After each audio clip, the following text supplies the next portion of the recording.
They say heroes don't exist anymore, that the world's too broken, too cold for miracles. But on December 19th, 2024, a janitor proved them all wrong when he ran straight into hell itself to save a child he'd never met. What he didn't know? That little girl had been watching him for months, waiting for the moment their lives would collide. This is the story of Ethan Miles, a man who lost everything, only to risk his life for a stranger's daughter. Watch until the end and comment your city so I can see how far this story travels. The wind off Lake Michigan cut through Chicago like a blade made of winter itself, slicing past the skeletal trees and rattling the windows of Gold Coast mansions that stood like monuments to excess. It was the kind of cold that made your bones ache, that turned your breath into ghosts, that reminded you how small and fragile you really were against the indifference of nature. Ethan Miles knew that cold intimately. He walked through it every night at 11:30, after his shift ended at the Morrison Tower downtown, where he pushed a mop across marble floors that cost more per square foot than he made in a month. His uniform, navy blue with his name stitched in fading yellow thread, hung loose on his frame. He'd lost weight over the years, the kind that came not from dieting but from forgetting to care, from meals skipped because cooking for one felt like admitting defeat.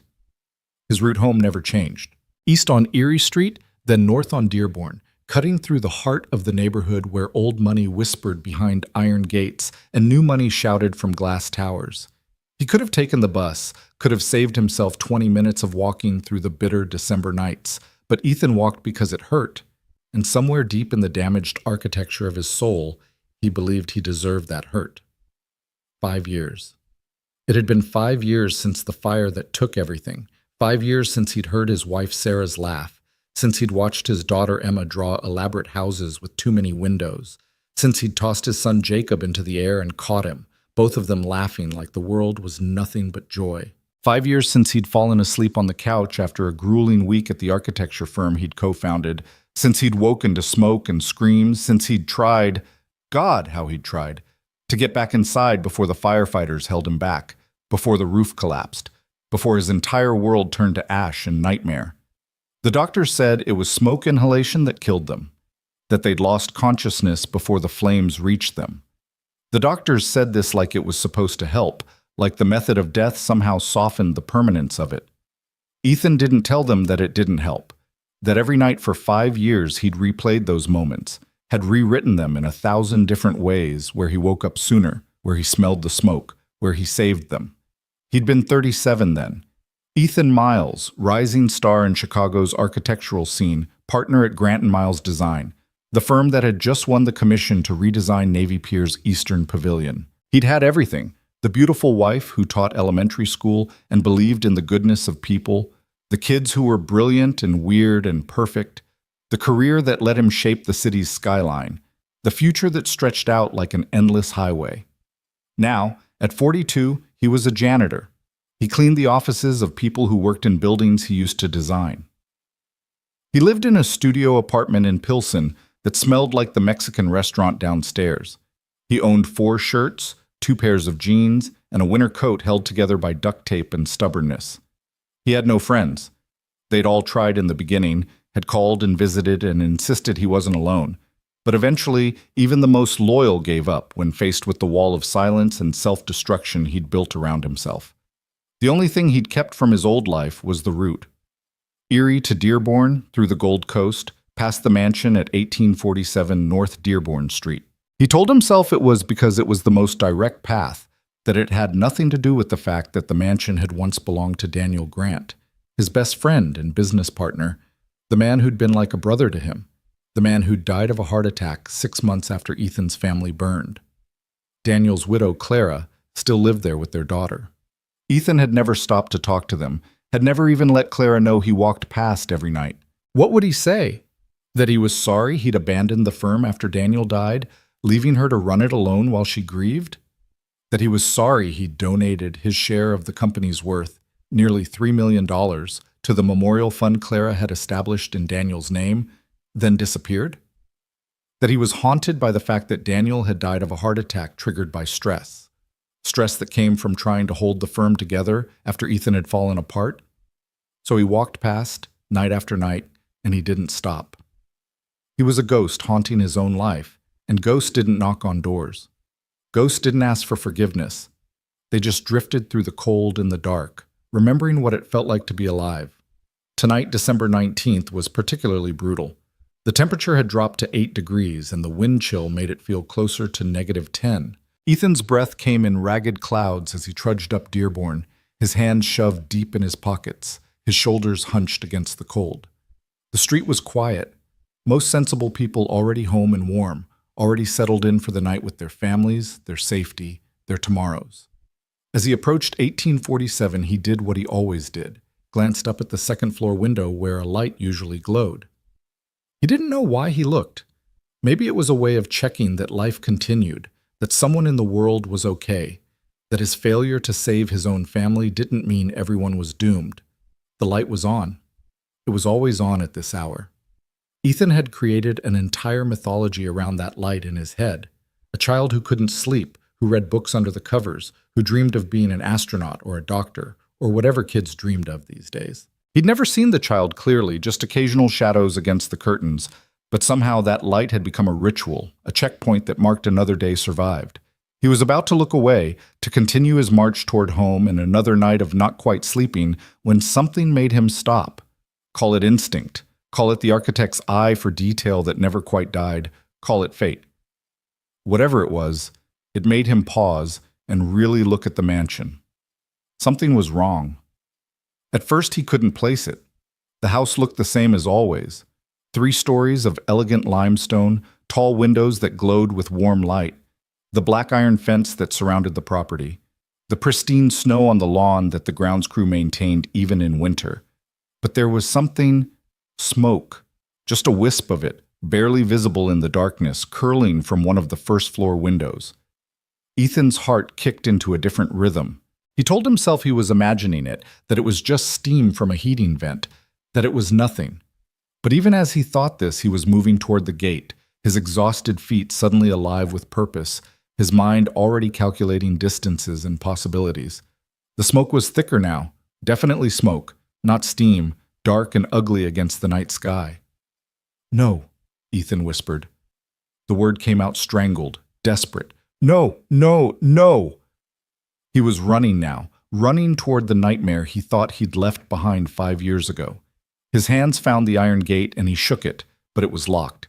The electronic lock requiring a code he didn't have. The fence was 7 feet tall, topped with decorative spikes that were suddenly very much in his way. "Fire!" he screamed, his voice cracking with the force of it. "Someone call 911! Fire!" The houses around him remained dark and silent. Either no one heard him or no one cared, safely insulated behind their walls and their security systems, and their assumptions that bad things happen to other people. Ethan backed up 3 steps, then ran at the fence. His hands found purchase on the cold iron and he hauled himself up, his muscles screaming in protest, his coat catching on the spikes at the top. He didn't care. He threw himself over, landing hard on the other side, his ankle twisting beneath him. Pain shot up his leg, but he ignored it, limping running toward the house. The front windows showed the horror clearly now. Flames danced in what looked like the living room, orange and hungry, spreading faster than should be possible. The fire was already too big, too established. This wasn't a fire that had just started. This had been burning for a while. Why hadn't the alarms gone off? Where were the fire trucks? Why was the house so quiet? Ethan reached the front door and grabbed the handle. Locked. Of course it was locked. It was nearly midnight, and this was a mansion in the Gold Coast. He pounded on the door with both fists. "Clara! Clara Grant! Fire! Get out!" No response. Just the muffled roar of flames eating through a house that was supposed to be safe, that was supposed to protect the people inside. Ethan stumbled back from the door, his mind racing. The fire was in the front of the house, which meant the back might still be clear. He ran along the side of the building, his damaged ankle protesting every step, until he reached the back entrance. This door was also locked, but next to it was a window, and windows could be broken. He looked around desperately for something heavy, anything, and his eyes landed on a decorative stone frog sitting next to the back steps. He grabbed it. God, it was heavier than it looked, and hurled it through the window. The glass exploded inward with a crash that seemed impossibly loud in the quiet night. Ethan knocked away the remaining shards with his elbow, felt them slice through his coat and into his skin, then hauled himself through the opening. He landed in what looked like a mudroom, boots and coats neatly arranged, a dog's water bowl on the floor. Normal. Everything looked so terrifyingly normal, except for the smoke that was already starting to fill the air. "Clara!" he shouted again. "Amelia! Anyone!" The name surprised him. Amelia. He hadn't known he knew the child's name, but apparently some part of his brain had filed away that information, had cataloged it during those nightly glances at the lit window. He moved deeper into the house, staying low where the air was clearer. The layout was similar to what he remembered from the one time Daniel had invited him over for dinner, back when they were both young architects with everything ahead of them. Kitchen to the left, dining room straight ahead, living room beyond that where the fire was now consuming everything. The smoke was getting thicker. Ethan pulled his shirt up over his mouth and nose, trying to filter the air, but it wasn't enough. His eyes were watering, his lungs already starting to burn. He'd been here before, had breathed this same deadly air 5 years ago, and his body remembered the trauma even if his conscious mind tried to push it away. "Where are you?" His voice was raw, desperate. A sound, faint but definitely there, a voice high-pitched and terrified coming from upstairs. "Help! Help! Mommy!" Ethan's heart stopped, then started again, beating so hard it hurt. There was a child upstairs. Of course there was. The lit window, the one he'd seen every night for months. She was up there, and the fire was between him and the stairs. He had a choice. He could go back the way he came, could run outside and wait for the fire department, could let the professionals handle it. That was the smart choice, the safe choice, the choice that wouldn't end with him dead. But Ethan Miles had stopped making smart choices 5 years ago, when he'd failed to save his own children. And some part of him, the part that had died with Sarah and Emma and Jacob, suddenly saw a chance at redemption, no matter how impossible. He ran toward the fire. The heat hit him like a physical wall. The living room was fully engulfed, flames crawling up the walls and across the ceiling, consuming furniture and memories and family photos with indiscriminate hunger. The stairs were on the far side of the room, partially obscured by smoke but still visible, still theoretically passable. Ethan didn't think. Thinking would have stopped him. He took a breath of the least terrible air he could find and sprinted through hell. The fire reached for him with eager fingers. He felt his coat catch, smelled burning fabric, and beneath that the sickening scent of his own hair singeing. The heat was incredible, a living thing that wanted to consume him. His eyes were clenched shut against the smoke and the brightness, but he knew where the stairs were, had memorized their position in that split second before he ran. His shoulder hit the newel post hard enough to spin him around, but it also told him he'd made it. He grabbed the railing and hauled himself upward, taking the steps 2 at a time, his lungs screaming for air he couldn't give them. The second floor was clearer. The smoke hadn't fully reached here yet, though it was filling fast, pouring up the stairwell like a malevolent flood. "Where are you?" Ethan gasped. "Here! We're here! Help us!" The voice was coming from the left, from the room with the window that was always lit. Ethan staggered toward it, his body already shutting down from the smoke and heat and sheer terror of what he was doing. The door was closed. He tried the handle and found it locked. Not from the inside, from the outside. Someone had locked them in. That realization cut through the panic, sharp and clear and horrifying. This wasn't an accident. This was murder. But that was a problem for later, for the police, for people who were still alive. Right now, there was just a door and the child behind it. Ethan stepped back and kicked the door as hard as he could. Pain exploded in his ankle, the one he'd already injured climbing the fence, but the door shuddered. He kicked again, and again, and again, putting 5 years of grief and guilt and rage into every blow. The door splintered. One more kick, and it flew open, hanging drunkenly on its hinges. Inside was a bedroom that looked like it belonged in a fairy tale. White furniture with gold accents, bookshelves overflowing with books, drawings taped to the walls, a reading nook by the window where the light still glowed.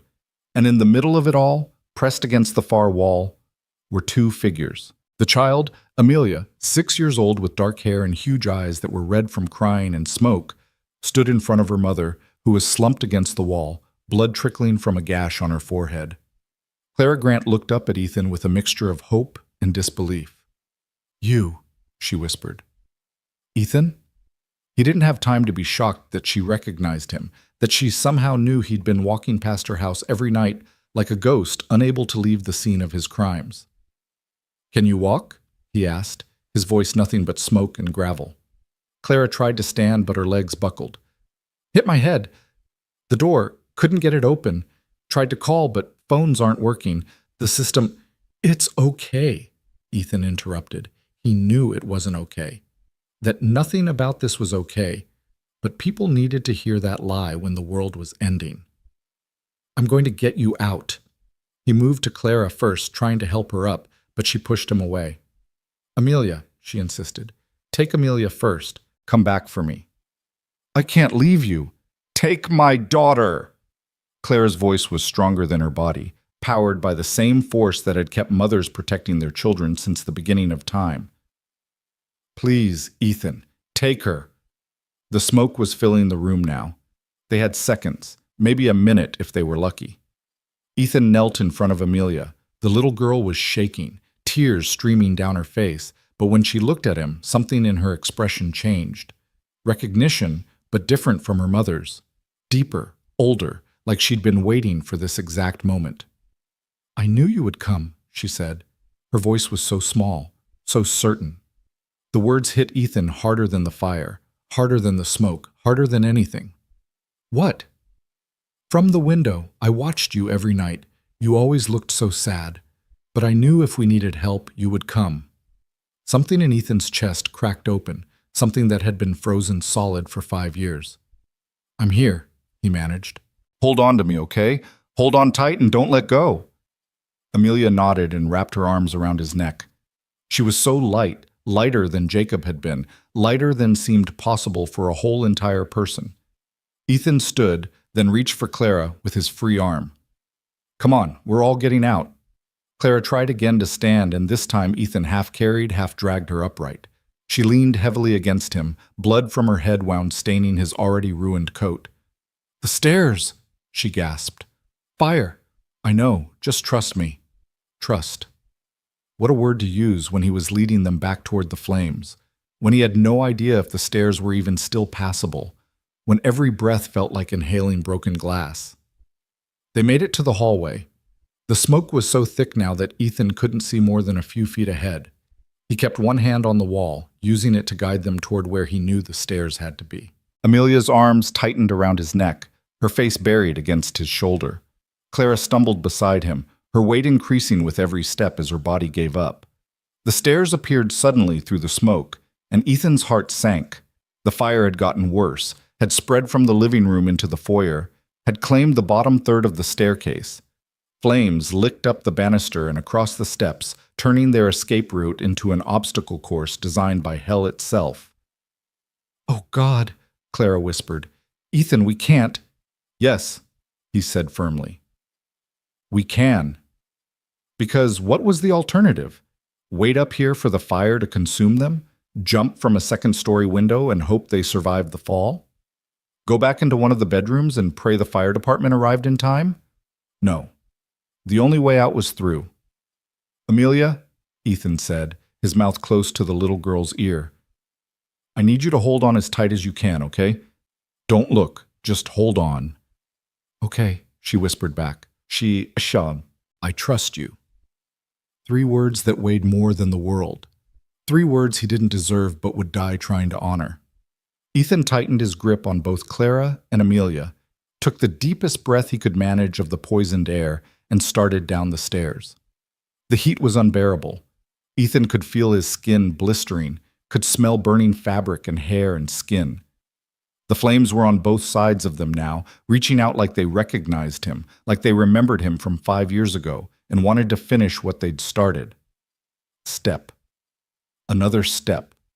Clara stumbled and nearly took them all down, but Ethan caught her, his muscles screaming in protest. Another step. The flames were so close now he could feel individual tongues of fire licking at his arms, his back, his legs. Amelia whimpered but didn't let go. Halfway down.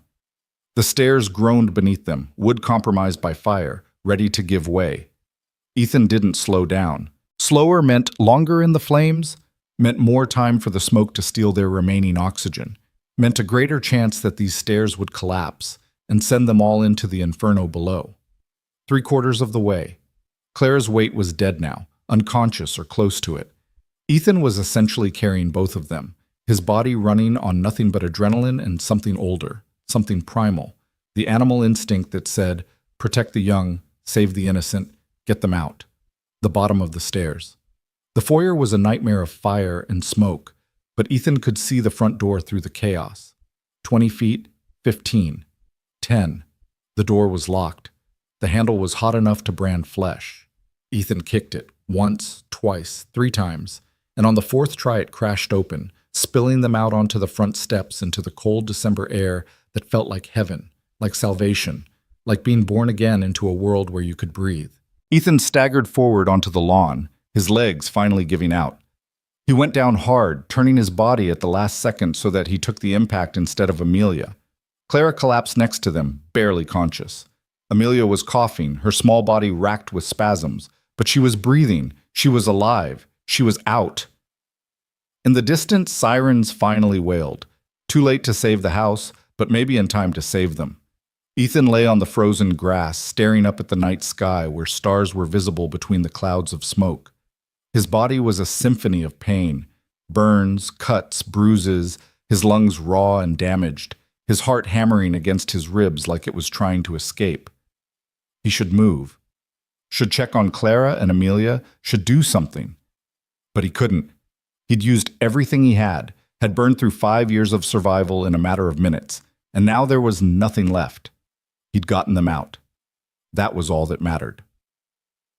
Footsteps thundered across the lawn. The voices shouted. Hands touched him, checked him, started to move him. Paramedics, police, firefighters. The cavalry that arrived after the war was already won or lost. Sir, can you hear me? Sir, stay with us. Ethan tried to answer but couldn't form words. His vision was starting to tunnel, darkness creeping in from the edges. The little girl, a voice shouted. Get the little girl. I've got her. She's breathing. Mother too. Jesus, how did they get out? Him. Look at him. He brought them out. Through that?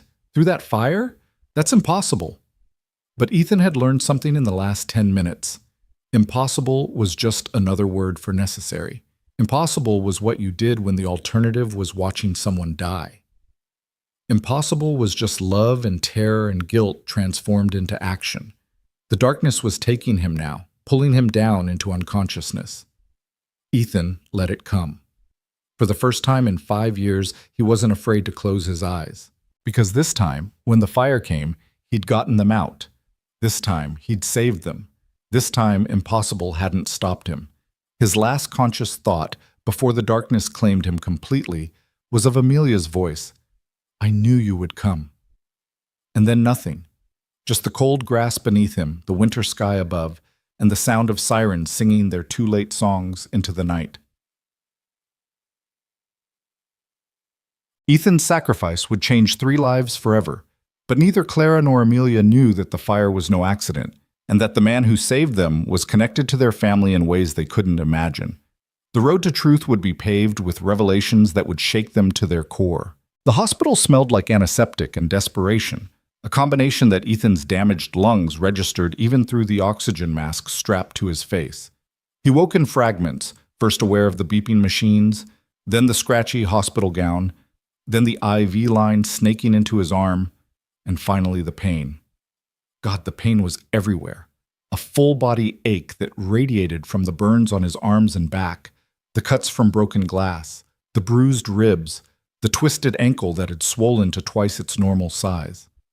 A nurse appeared in his field of vision, her face kind but professionally neutral. Mr. Miles? Can you hear me? Don't try to talk yet. You've got some smoke damage to your lungs. Just nod if you understand. Ethan nodded, which hurt more than it should have. Everything hurt. You're at Northwestern Memorial. You've been unconscious for about 6 hours. It's 5 in the morning now. You have second-degree burns on approximately 15% of your body, multiple lacerations, possible broken ribs, and significant smoke inhalation. But you're going to be okay. She paused, and something in her expression softened. What you did was incredibly brave and incredibly stupid. The doctor will want to talk to you about the lung damage. You're going to need some time to heal." Ethan tried to speak, managed only a croak that sent fire through his throat. The nurse anticipated his question. "The little girl is fine. Some smoke inhalation, minor burns on her hands, but she's going to make a full recovery. Her mother has a concussion and needed stitches, but she's stable. You saved them both." The nurse adjusted something on one of the machines. "There are some people who want to talk to you, police, fire investigators, and Mrs. Grant has been asking about you every hour since they brought you all in, but that can wait until you're stronger." Mrs. Grant. Clara. The name brought with it a flood of memories that had nothing to do with the fire. Daniel's wife, his business partner's widow, the woman he'd avoided for 5 years out of shame and guilt, and the simple inability to face another person who'd lost someone they loved. The nurse left, and Ethan stared at the ceiling tiles, counting them, because counting was easier than thinking. He'd saved them. Somehow, impossibly, he'd run into a burning building and brought out 2 people alive. It should have felt like victory, like redemption, like proof that he wasn't completely broken. But all he felt was tired, so bone-deep tired that even breathing seemed like too much work. He must have drifted off again because when he opened his eyes, the room was brighter and there was someone sitting in the chair beside his bed. For a disoriented moment, Ethan thought it was Sarah, that the last 5 years had been the nightmare and this was him waking up. But then his vision cleared and he saw it was Clara Grant, her head wrapped in white bandages, her arm in a sling, dark circles under her eyes that spoke of a sleepless night spent in a different kind of hell. "Hi," she said softly when she saw he was awake. Her voice was rough, damaged by smoke, but recognizable. "Don't try to talk. The nurse said you shouldn't strain your lungs." Ethan stared at her, this woman he'd known once upon a lifetime. This woman whose husband had been his best friend. This woman he'd walked past every night for months without having the courage to knock on her door. Clara seemed to understand that he had questions he couldn't ask. "Amelia's in the pediatric ward. They're keeping her for observation, but she's going to be fine. She keeps asking about you, keeps saying, 'The sad man from the window came to save us.' Took me a while to understand what she meant." Clara's eyes were bright with unshed tears. "How long, Ethan? How long have you been walking past our house?" He couldn't answer, couldn't explain that he'd been haunting their street like a ghost, unable to leave the scene of all his failures. But Clara didn't seem to need an explanation. "I recognized you immediately, you know. Even covered in soot and ash, even after 5 years, I'd know you anywhere." She wiped at her eyes with her free hand. "I tried to find you. After Daniel died, after you donated everything and disappeared, I hired investigators, called every number I could find, drove to your old apartment only to find it abandoned. You were just gone, like you'd never existed at all." The words hit Ethan like physical blows. He hadn't considered that anyone would look for him, that his disappearance would register as anything other than the inevitable collapse of a broken man. "I was angry at you," Clara continued, her voice cracking. "So angry. You left me alone to run the firm, to deal with Daniel's death, to explain to our daughter why Uncle Ethan didn't come around anymore. I thought you didn't care, that losing your family had made you selfish, that you'd forgotten everyone else was hurting too." She took a shaky breath. "But then last night, you ran into a burning building to save us. You could have died. You almost did die. And I realized I never knew anything about why you left." A knock on the door interrupted them. A man in his 50s with salt and pepper hair and a detective's tired eyes stepped into the room. He introduced himself as Detective Raymond Harris, Chicago PD, and he had questions about the fire. Clara stood up. "He can't talk yet. His lungs—" "I know, Mrs. Grant. I've already spoken with your doctors." Harris pulled out a notebook. "Mr. Miles, I need you to understand something. That fire at your house, it wasn't an accident. The fire investigators found accelerant in multiple locations. Someone set that fire deliberately. Someone meant to kill you and your daughter." The words hung in the air like smoke. Claire's face went white. "What? That's impossible.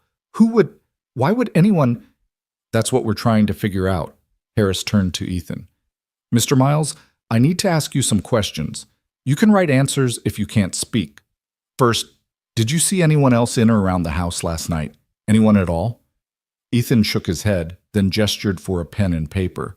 The nurse brought him a notepad, and with shaking hands he wrote, "Door to bedroom was locked from outside. Couldn't get in. Had to break it down." Harris read the note, and his expression darkened. "Locked from the outside. Mrs. Grant, do you remember that? Someone locking you in?" Clara sank back into the chair, her hand pressed to her mouth. I don't know. I was putting Amelia to bed. We were reading a story. Then I smelled smoke. I tried to open the door, but it wouldn't budge. I thought it was stuck, that the house was settling or something. Then the smoke got worse and I couldn't think straight. And I hit my head trying to get the window open. She trailed off, horror dawning in her eyes. Someone locked us in. Someone wanted us to die. Do you have any enemies, Mrs. Grant? Anyone who might want to hurt you or your daughter? Business rivals? Disgruntled employees? Ex-partners? No, yes, of course there are competitors in the tech world, but nothing that would lead to murder. This is insane. This is... Clara stopped, her eyes going distant. Richard? Richard? Harris leaned forward. Who's Richard? Richard Hale. He was Daniel's business partner before Ethan.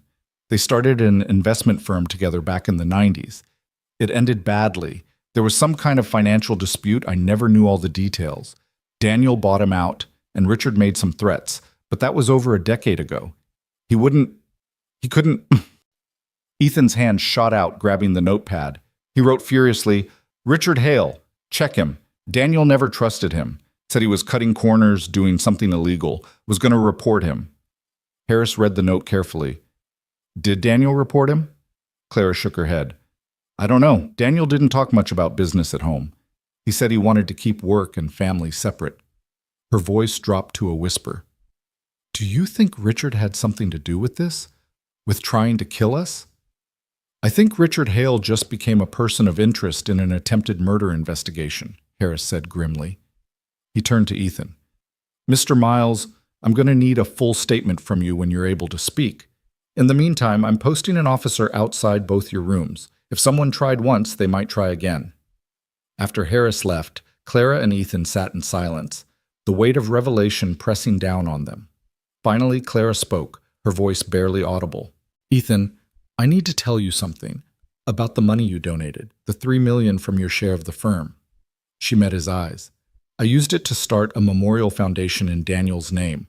We fund architecture scholarships for underprivileged kids, support homeless shelters, provide housing for families who've lost everything.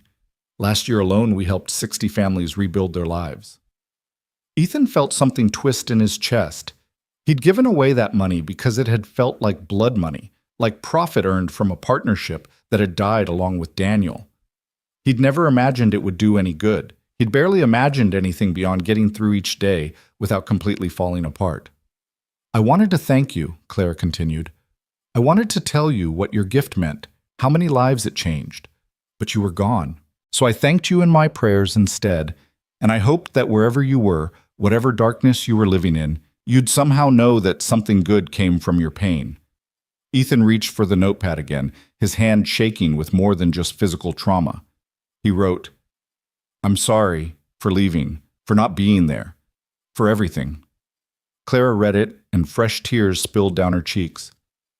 "You have nothing to apologize for. You lost everything, Ethan. Your wife, your children, your whole world. No one gets to judge how you survived that." She reached out and took his hand, careful of the IV line. "But you're not alone anymore. You saved my daughter's life. You saved my life. That means something. That means we're connected now, whether you like it or not." The door burst open and a small tornado in a hospital gown flew into the room. Amelia, trailed by a frantic nurse, made a beeline for Ethan's bed. Clara caught her daughter before she could leap onto the injured man. "Amelia Rose Grant, you're supposed to be in your room. But, Mommy, I had to see him. I had to make sure he was okay." Amelia wriggled free from her mother's grasp and stood beside Ethan's bed, her dark eyes solemn and much too old for 6. "You're the sad man from the window." Ethan nodded slowly. Up close, Amelia looked startlingly like Daniel, the same sharp intelligence in her eyes, the same determined set to her jaw. But there was something else too, something that was purely her own, a kind of luminous certainty, as if she saw deeper into the world than most people and wasn't afraid of what she found there. "I watched you every night," Amelia said matter-of-factly. "You walked by our house and you always looked so sad. I asked Mommy why you were sad, but she didn't know who you were. I wanted to wave to you, but you never looked up at my window, only at the light." Clara's eyes widened. "Amelia, why didn't you tell me someone was walking past the house every night?" "Because he wasn't scary. He was just sad. And sad people need to be watched over in case they need help." Amelia turned back to Ethan. "But last night, when the fire came, I knew you would help us. Even when Mommy was crying and the door wouldn't open and everything was full of smoke, I knew you would come. Because that's what happens in stories. The sad knight saves the princess, and then he's not sad anymore." The simplicity of it nearly broke Ethan. This child, this impossibly perceptive child, had seen him every night and somehow understood that he needed to be needed, that he was drowning in his own grief and guilt and needed a reason to keep swimming. He picked up the notepad and wrote, "Thank you for watching over me." Amelia read it and smiled, a smile so bright it seemed to light up the dim hospital room. "You're welcome. Now you can watch over us too. Mommy says we're going to live in a hotel for a while because our house burned down. But that's okay. Hotels have room service." "Amelia," Clara said gently, "Mr. Miles needs to rest. Come on, let's get you back to your room before the nurses call security on us. Can I come visit him again?" "We'll see, baby." "That means yes in mommy language," Amelia stage whispered to Ethan, then allowed herself to be led away, though she looked back 3 times before disappearing through the door. Clara paused in the doorway. "She's right, you know, about the night not being sad anymore. I don't know what the fire took from you 5 years ago, Ethan, but last night you got something back. I could see it in your eyes when you carried Amelia out. You remembered what it felt like to save someone." She smiled sadly. "Don't run away again, please. Let us help you the way you helped us." Then she was gone, and Ethan was alone with his thoughts and his pain and the impossible weight of knowing that his life had just become infinitely more complicated. Over the next 3 days, the investigation into the fire consumed the hospital floor. Detective Harris came and went, each time with more questions and more disturbing information. The fire had indeed been arson, set by someone with knowledge of Clara's security system. The smart home network that controlled everything from the locks to the fire alarms had been hacked, disabled before the fire started. Whoever did this had wanted to make sure Clara and Amelia couldn't escape, couldn't call for help, couldn't survive. Richard Hale's name kept coming up. The man had a history of financial fraud, had been investigated twice by the SEC but never charged. After Daniel bought him out, Hale had disappeared into the shadows of Chicago's business world, emerging occasionally to make failed investments and burn bridges. He'd declared bankruptcy 3 years ago, lost his house, his wife, everything. "A man with nothing to lose is a dangerous man," Harris said during one visit. "We're looking for him, but he's gone underground. We've got people watching your hotel, Mrs. Grant, and you too, Mr. Miles, when they discharge you." Ethan's voice had started to come back, though it was rough and painful to use. "He killed them," he rasped. "My family, 5 years ago." The room went silent. Harris leaned forward. "What?" "My house fire. Wasn't an accident either. Had to be. Same pattern. Couldn't get out. Couldn't get to them." The words were costing him, each syllable like swallowing broken glass, but he had to say them. Hale. It was Hale. Daniel must have found something, was going to expose him, so Hale killed his way out. Clara, who'd been sitting in her usual chair, stood up abruptly. "Oh my God, Ethan, are you saying Richard killed Daniel too?" "Heart attack," Ethan whispered. "Stress. But who caused the stress? Who was threatening him?" "Hale." Harris was already on his phone, barking orders to reopen the investigation into Ethan's family's deaths, to pull records on Daniel Grant's death, to find every connection between Richard Hale and the 2 fires. The hospital room transformed into a command center, detectives and fire investigators filling the space, asking questions, taking notes, building a case against a man who'd spent 5 years thinking he'd gotten away with murder. Through it all, Amelia kept visiting, her presence a bright spot in the darkness of revelation and grief.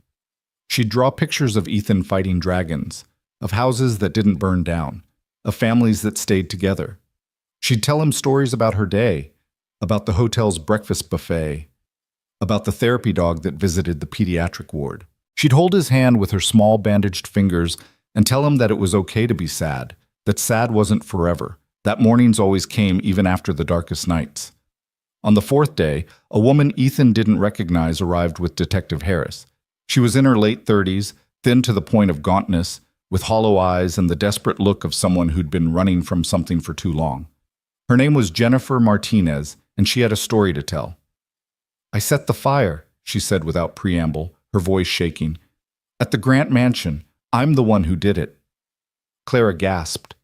Ethan tried to sit up, his body protesting. Harris held up a hand, indicating they should let her talk.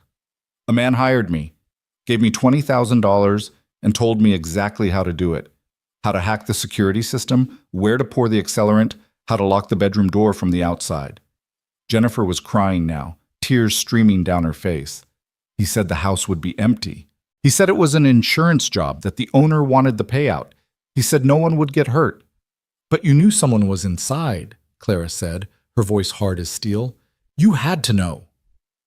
"I didn't. I swear I didn't. I did exactly what he told me, showed up at 11, disabled the system, set the fires. I was gone by 11:30. There weren't supposed to be anyone home. Mrs. Grant, you were supposed to be at a charity gala that night. You always go to the Hospital Foundation gala on the third Friday. He knew your schedule." Clara's face went pale. "I was supposed to go. But Amelia got sick that afternoon. Nothing serious, just a cold, but I stayed home. I never posted about it on social media, never told anyone but my assistant." "Then he didn't know," Jennifer said desperately. "He didn't know you'd be there. And when I found out from the news that people were inside, that a child was inside, I couldn't live with it. I couldn't sleep, couldn't eat." "My daughter," her voice broke. "My daughter has leukemia. The treatment costs hundreds of thousands of dollars. Our insurance won't cover it all." I was desperate. When the man offered me money, I didn't ask questions. I should have asked questions. "Who hired you?" Harris demanded. "Give me a name." "Richard Hale. He said he had a grudge against the owner, that this was about revenge and money. He showed me pictures of an empty house, blueprints of the security system. He made it seem so simple, so clean.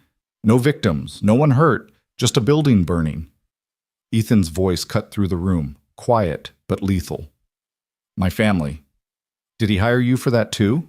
Jennifer's head snapped toward him. "What?" "No, I never. 5 years ago I was in California. I didn't even know Richard Hale then." "But he did it," Ethan pressed. "Same method. My house fire. He killed my wife. My children." Jennifer crumpled, her sobs shaking her entire body. "I don't know. Maybe. He said he'd done this before, that he knew how to make it look like an accident. Oh God, what have I done?" A detective led Jennifer away to be formally processed and charged. Despite her cooperation, despite her remorse, she'd still committed arson and attempted murder. Her daughter's illness might buy her some leniency, but she'd crossed lines that couldn't be uncrossed. After she was gone, Clara turned to Ethan. "If Amelia hadn't gotten sick, if I'd gone to that gala, like I always do, we'd have come home to a pile of ashes. Or worse, if we'd come home while the fire was still burning." She couldn't finish the thought. "But you didn't," Ethan said, his damaged voice rough with emotion. "You were home. I was walking by. Amelia was watching. All the pieces fell exactly wrong and exactly right at the same time." "Divine intervention," Clara murmured. "That's what my mother would call it." "Or fate," Ethan countered. "Or chaos. Or just blind luck. Does it matter what we call it? You saved us. That's what matters." But Ethan was thinking about Jennifer Martinez and her sick daughter, about desperation making monsters out of ordinary people, about how easy it was to justify the unjustifiable when someone you loved was dying. He was thinking about Richard Hale, still out there somewhere, still dangerous, still capable of destroying more lives. "He's going to try again," Ethan said. "Hale. He wanted you dead for a reason, and that reason hasn't changed. He's going to try again."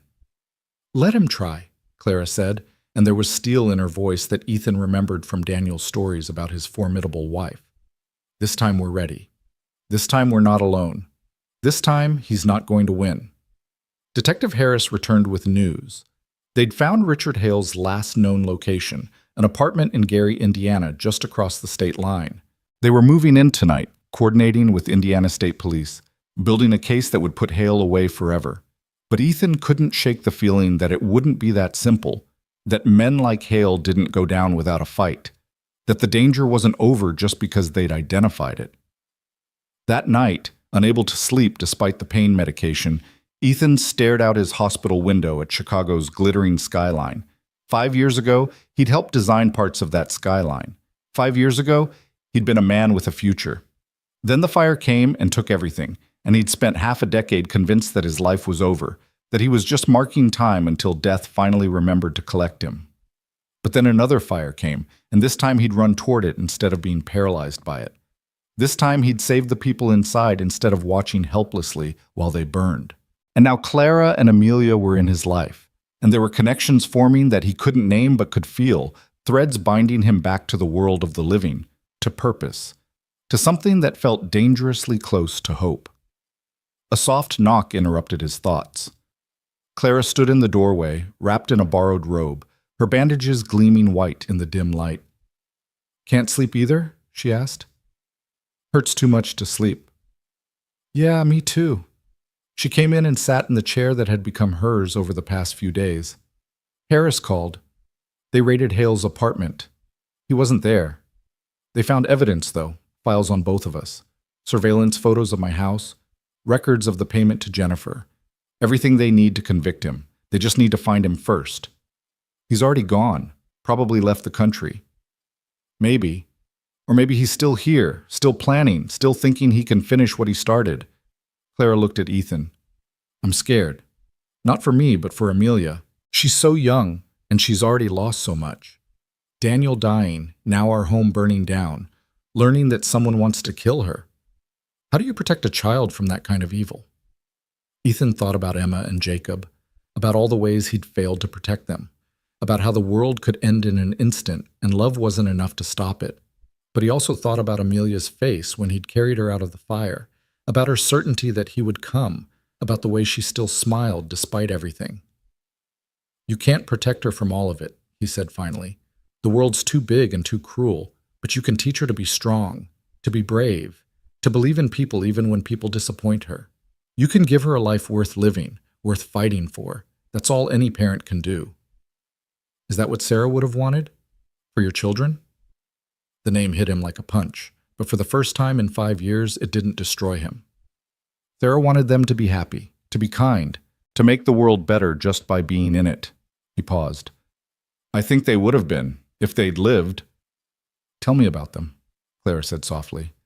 "Please. I never got to really know them. Just saw them at company parties, the occasional family dinner, but I'd like to know." So Ethan talked, haltingly at first, his damaged voice barely managing the words, but then more easily as the memories came. He told her about Emma's obsession with architecture, how she'd spend hours drawing elaborate buildings with gardens on every floor, about Jacob's collection of interesting rocks, about how he'd been convinced that one of them was a dinosaur egg and had kept it under his pillow to keep it warm, about Sarah's laugh, about how she sang off-key while cooking, about how she believed in the fundamental goodness of humanity even when presented with evidence to the contrary.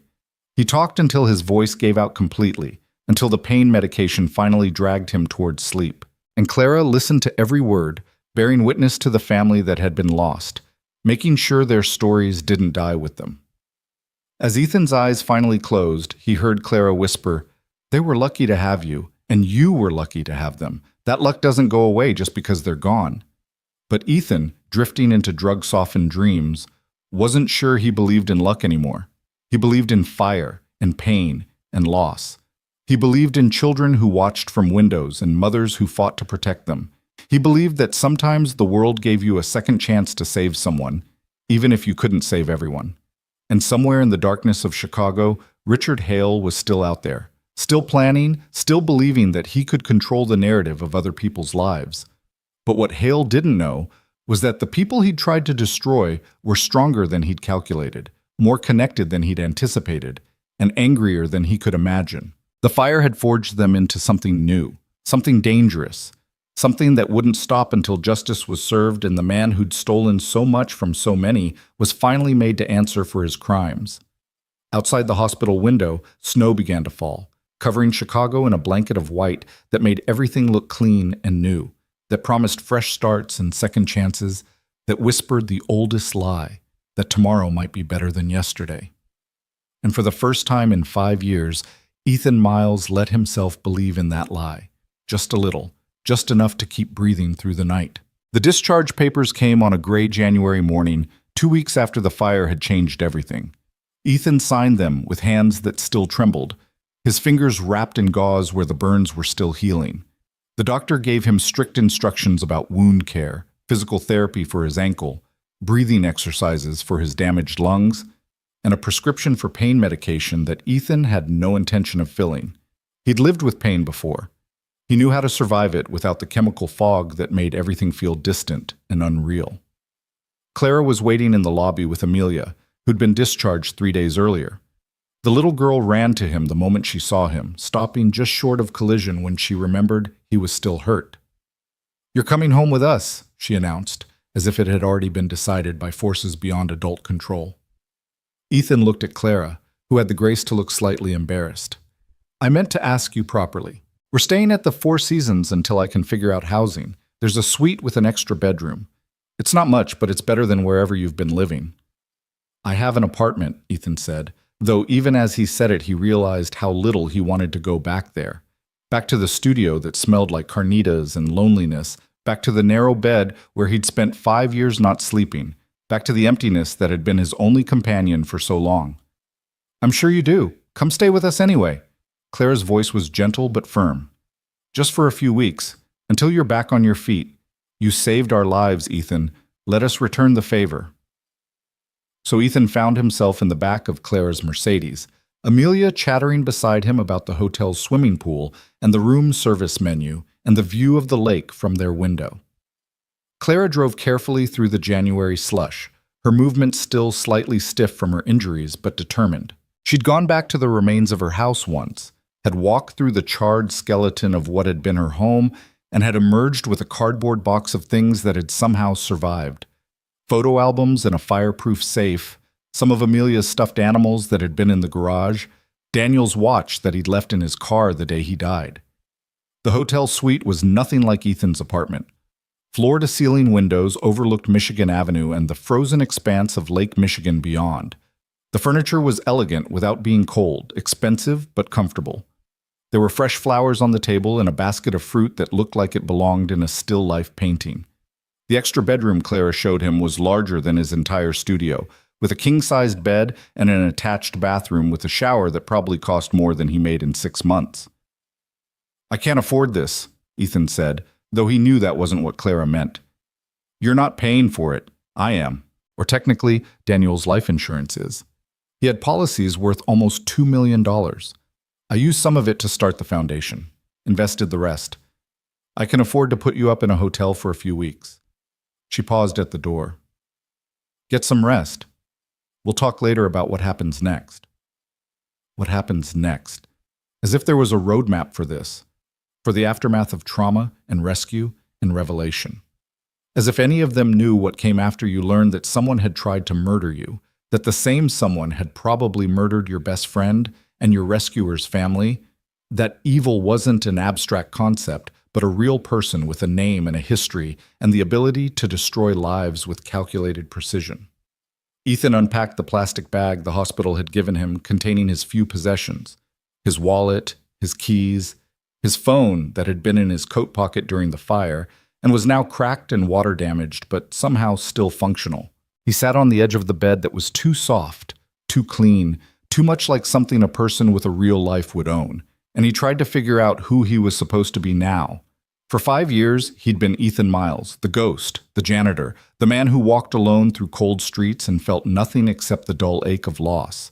His identity had been simple, uncomplicated by relationships or responsibilities or hope. He'd been a man waiting to die, marking time until the universe corrected its mistake and took him along with his family. But now Clara and Amelia were in his life, and Detective Harris was calling him twice a day with updates on the manhunt for Richard Hale, and his body hurt in ways that reminded him he was still alive, still capable of feeling, still existing in a world that continued to spin whether he wanted it to or not. He couldn't be the ghost anymore. That role had been burned away in the fire, and he wasn't sure what was left underneath. A knock on his door interrupted his spiral. Amelia stood in the hallway, holding a piece of paper. "I drew you a picture," she said, coming in without waiting for an invitation. She climbed onto the bed beside him and spread out her drawing. It showed 3 stick figures standing in front of a building that wasn't on fire. 1 tall figure, 1 medium figure, 1 small figure. A family that survived. "That's you," Amelia said, pointing to the tall figure. "And that's Mommy, and that's me. And that's our new house that we're going to build. Mommy says we can design it ourselves, anything we want. I want a tower room like a princess. What do you want?" Ethan looked at this child who'd somehow adopted him, who'd decided he was part of her story now. "I don't know what I want." "That's okay. You can think about it. We have time." Amelia leaned against his arm, careful of his burns. "Mr. Ethan? Are you still sad?" The question was so direct, so innocent, so impossible to answer with anything but the truth. "Yes, but maybe a little less sad than before." "Good. Sad is okay sometimes. Mommy says Daddy's death made her sad for a long time, and she still gets sad about it sometimes. But she also gets happy about other things. You can be both at the same time." Out of the mouths of children, Ethan thought. This 6-year-old understood something about grief that had taken him 5 years to even begin to grasp.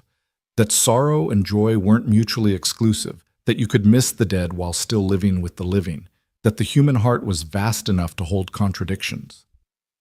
"You're very smart," he told her. "I know. Mommy says I get it from Daddy. He was really smart too. He built buildings like you used to." "Did your mom tell you about that?" "Some. She told me you and Daddy were best friends, that you made beautiful buildings together, that something really sad happened to you, and that's why you stopped making buildings and started walking by our house every night." So Clara had told her. Not everything, probably. 6 was too young to understand the full weight of what had been lost, what had been taken, what had been endured. But enough. Enough for Amelia to know that Ethan's sadness had a source, a reason, a history. "I'm sorry about your family," Amelia said with the solemn sincerity that only children could manage. "Mommy says they would be proud of you for saving us." Ethan's throat closed. He managed a nod, not trusting his voice. "You should come have dinner with us. Mommy ordered room service. There's enough for everyone." So Ethan found himself sitting at the suite's dining table, eating pasta that cost $40 a plate and drinking water from crystal glasses, while Clara talked about her plans and Amelia provided commentary on everything from the quality of the breadsticks to the pattern on the napkins. It was surreal and uncomfortable, and the most normal thing Ethan had done in 5 years. After dinner, while Amelia was in her room doing homework that the hotel had arranged to have sent over from her school, Clara poured herself a glass of wine and offered one to Ethan. He declined. He'd learned early in his grief that alcohol only made the darkness darker, the memories more vivid, the mornings more unbearable.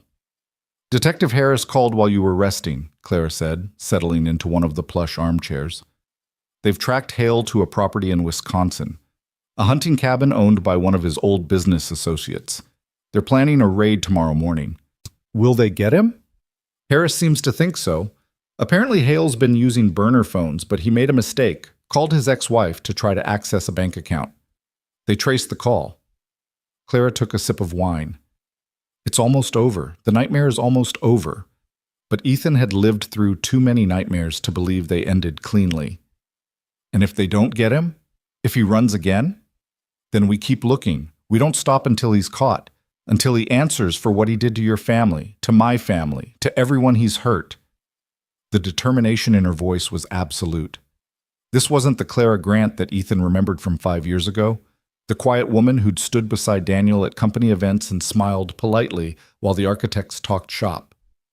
This was someone forged in fire and loss, someone who'd learned that the world didn't protect you just because you played by the rules, someone who'd decided to fight back. "Tell me about Daniel," Ethan said.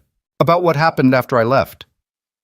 Clara was quiet for a long moment, staring into her wine glass like it held answers. He was devastated when your family died. We all were, but Daniel, he took it personally, like he should have been able to prevent it somehow. And then when you disappeared, when you wouldn't return his calls or answer the door, he felt like he'd failed you too. Guilt twisted in Ethan's stomach.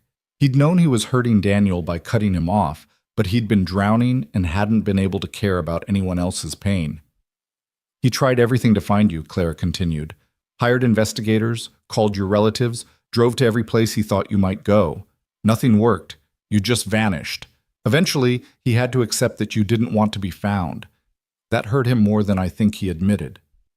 I didn't mean to hurt him. I know. You were in survival mode. You did what you had to do to keep breathing. Clara met his eyes. But it cost him. The stress of running the firm alone, of trying to keep your clients, of dealing with all the projects you'd left half finished. He worked 18-hour days, stopped sleeping, stopped taking care of himself, and then one morning, he collapsed in his office. Massive coronary, dead before the ambulance arrived. He was 41 years old. The words landed like punches. Ethan had known Daniel died of a heart attack, but he'd never let himself think about the specifics, about the how and why and when. He'd been too buried in his own grief to examine anyone else's. I killed him, Ethan said flatly. My breakdown killed your husband. No. Claire's voice was sharp. Richard Hale killed him. The stress didn't come from you leaving. It came from what Daniel found out right before he died. He'd been going through the firm's old files, trying to understand some financial discrepancies. That's when he discovered what Hale had done. Ethan leaned forward. What did he find? Insurance fraud, mostly. When Hale was still part of the firm, he'd been falsifying safety reports, cutting corners on materials, bribing inspectors. There were at least 6 buildings that should have been condemned but weren't because Hale paid off the right people. Daniel found evidence of all of it. He was planning to go to the authorities to make it right, even if it destroyed the firm's reputation. And Hale found out. That's what Detective Harris thinks, that Daniel confronted Hale, or Hale somehow learned that Daniel knew. The timing lines up. Daniel died 3 days after he told me he'd discovered something terrible, something that was going to change everything. He wouldn't tell me the details. Said he needed to be sure before he made accusations. And then he died. The heart attack, Ethan said slowly, his mind working through the implications. Could it have been induced, caused by something other than stress? Clara stared at him. Are you saying Hale murdered him? Actually murdered him? Not just stressed him to death? I'm saying a man who's willing to burn down houses with people inside, who's willing to hire someone to commit arson and murder, who spent years covering his tracks. I'm saying that man is capable of anything. And if Daniel was about to expose him, about to destroy him, Hale would have found a way to stop him. The implications hung in the air between them, heavy with horror. If Richard Hale had murdered Daniel, then Clara had spent 5 years believing her husband died of natural causes, when really he'd been killed by someone he'd once called a friend. If Hale had murdered Daniel, then everything, Ethan's family's deaths, the attempt on Clara and Amelia's lives, all of it, was connected by one thread of greed and evil, and the willingness to destroy anyone who stood in his way. We need to tell Harris, Clara said, already reaching for her phone. The conversation with the detective lasted over an hour, Clara recounting everything she remembered about Daniel's final days, about his behavior, about the files he'd been reviewing. Harris promised to look into it, to have Daniel's body exhumed if necessary for a new autopsy, to follow every lead no matter how cold the trail had gone. After she hung up, Clara looked exhausted, the adrenaline that had been keeping her upright finally depleting. 5 years, she whispered. I've spent 5 years thinking it was just bad luck, just stress and genetics and his family history of heart disease. But if Hale killed him, if someone deliberately took him from me, from Amelia, then we make sure he pays for all of it, Ethan finished. Every death, every fire, every life he destroyed. We make sure the world knows what he did. They sat in silence as night fell over Chicago, as the city lights came on like stars, as somewhere in Wisconsin police officers prepared to raid a hunting cabin and hopefully end a manhunt that had consumed the last 2 weeks. Ethan felt something shifting inside him, something that had been frozen solid for 5 years beginning to thaw. It wasn't forgiveness. He couldn't forgive himself for falling asleep that night, for not waking up in time, for failing to save the people he loved most. But it was understanding that the fire that killed his family hadn't been his fault, that it had been set deliberately, maliciously, by a man who valued money over lives, who saw people as obstacles to be removed rather than human beings with families and futures and the fundamental right to exist. The knowledge should have made it worse, should have added rage to the grief, should have given him a new target for all the self-destruction he'd been aiming inward for so long. But instead, strangely, it made it lighter. Because if the fire had been set, if it had been murder rather than accident, then there was nothing Ethan could have done differently. He couldn't have prevented what he didn't know was coming. His vigilance wouldn't have mattered. His wakefulness wouldn't have helped. He'd been set up to fail, and his family had paid the price for someone else's sins. "You're thinking loud," Clara said, breaking the silence. "I'm thinking that I've spent 5 years hating myself for something that wasn't my fault. I'm thinking that's a lot of wasted time and wasted pain." Ethan looked at her. "I'm thinking I don't know how to stop hating myself just because the truth changed." "You don't have to figure it out tonight, or tomorrow, or next week. Healing doesn't have a schedule." Clara stood up, moving to the window that overlooked the lake. "When Daniel died, everyone kept telling me I'd get through it, that time heals all wounds, that I'd be okay eventually. They meant well, but it felt like they were minimizing it, like losing the love of my life was something I could just get over if I waited long enough." "Did you? Get over it?" "No, I learned to live with it. I learned that grief doesn't disappear, it just becomes part of you, like a scar that aches when it rains.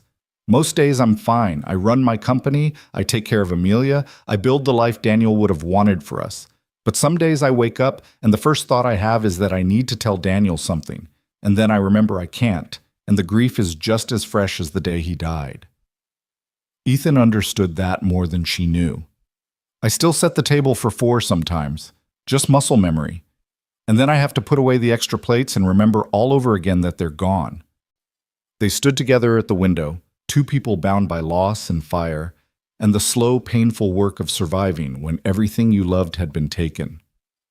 Outside, Chicago glittered with the lives of 8 million people, most of them just trying to get through another day, most of them carrying their own griefs and traumas and impossible weights. The city was beautiful from this height, the ugliness and pain smoothed away by distance and darkness, transformed into something almost hopeful. The next morning, Detective Harris called with news. The raid had been successful. Richard Hale was in custody, arrested without incident at the Wisconsin cabin where he'd been hiding for the past 2 weeks. He'd tried to run, had actually made it to his car before tactical officers stopped him, but he was caught. Finally, impossibly, caught. "He's not talking," Harris said over the phone, which Clara had put on speaker so Ethan could hear. Lawyered up immediately. "But we don't need his confession. We've got Jennifer Martinez's testimony, the evidence from his apartment, the financial records showing he paid her. We've got enough to put him away for a long time." "What about Daniel?" Clara asked. "And Ethan's family?" "We're looking into it, going to exhume Daniel's body, run a full toxicology panel, and we're reopening the investigation into the Miles family fire. It'll take time, but if Hale was responsible, we'll prove it." After Harris hung up, Clara turned to Ethan with tears in her eyes. "They got him.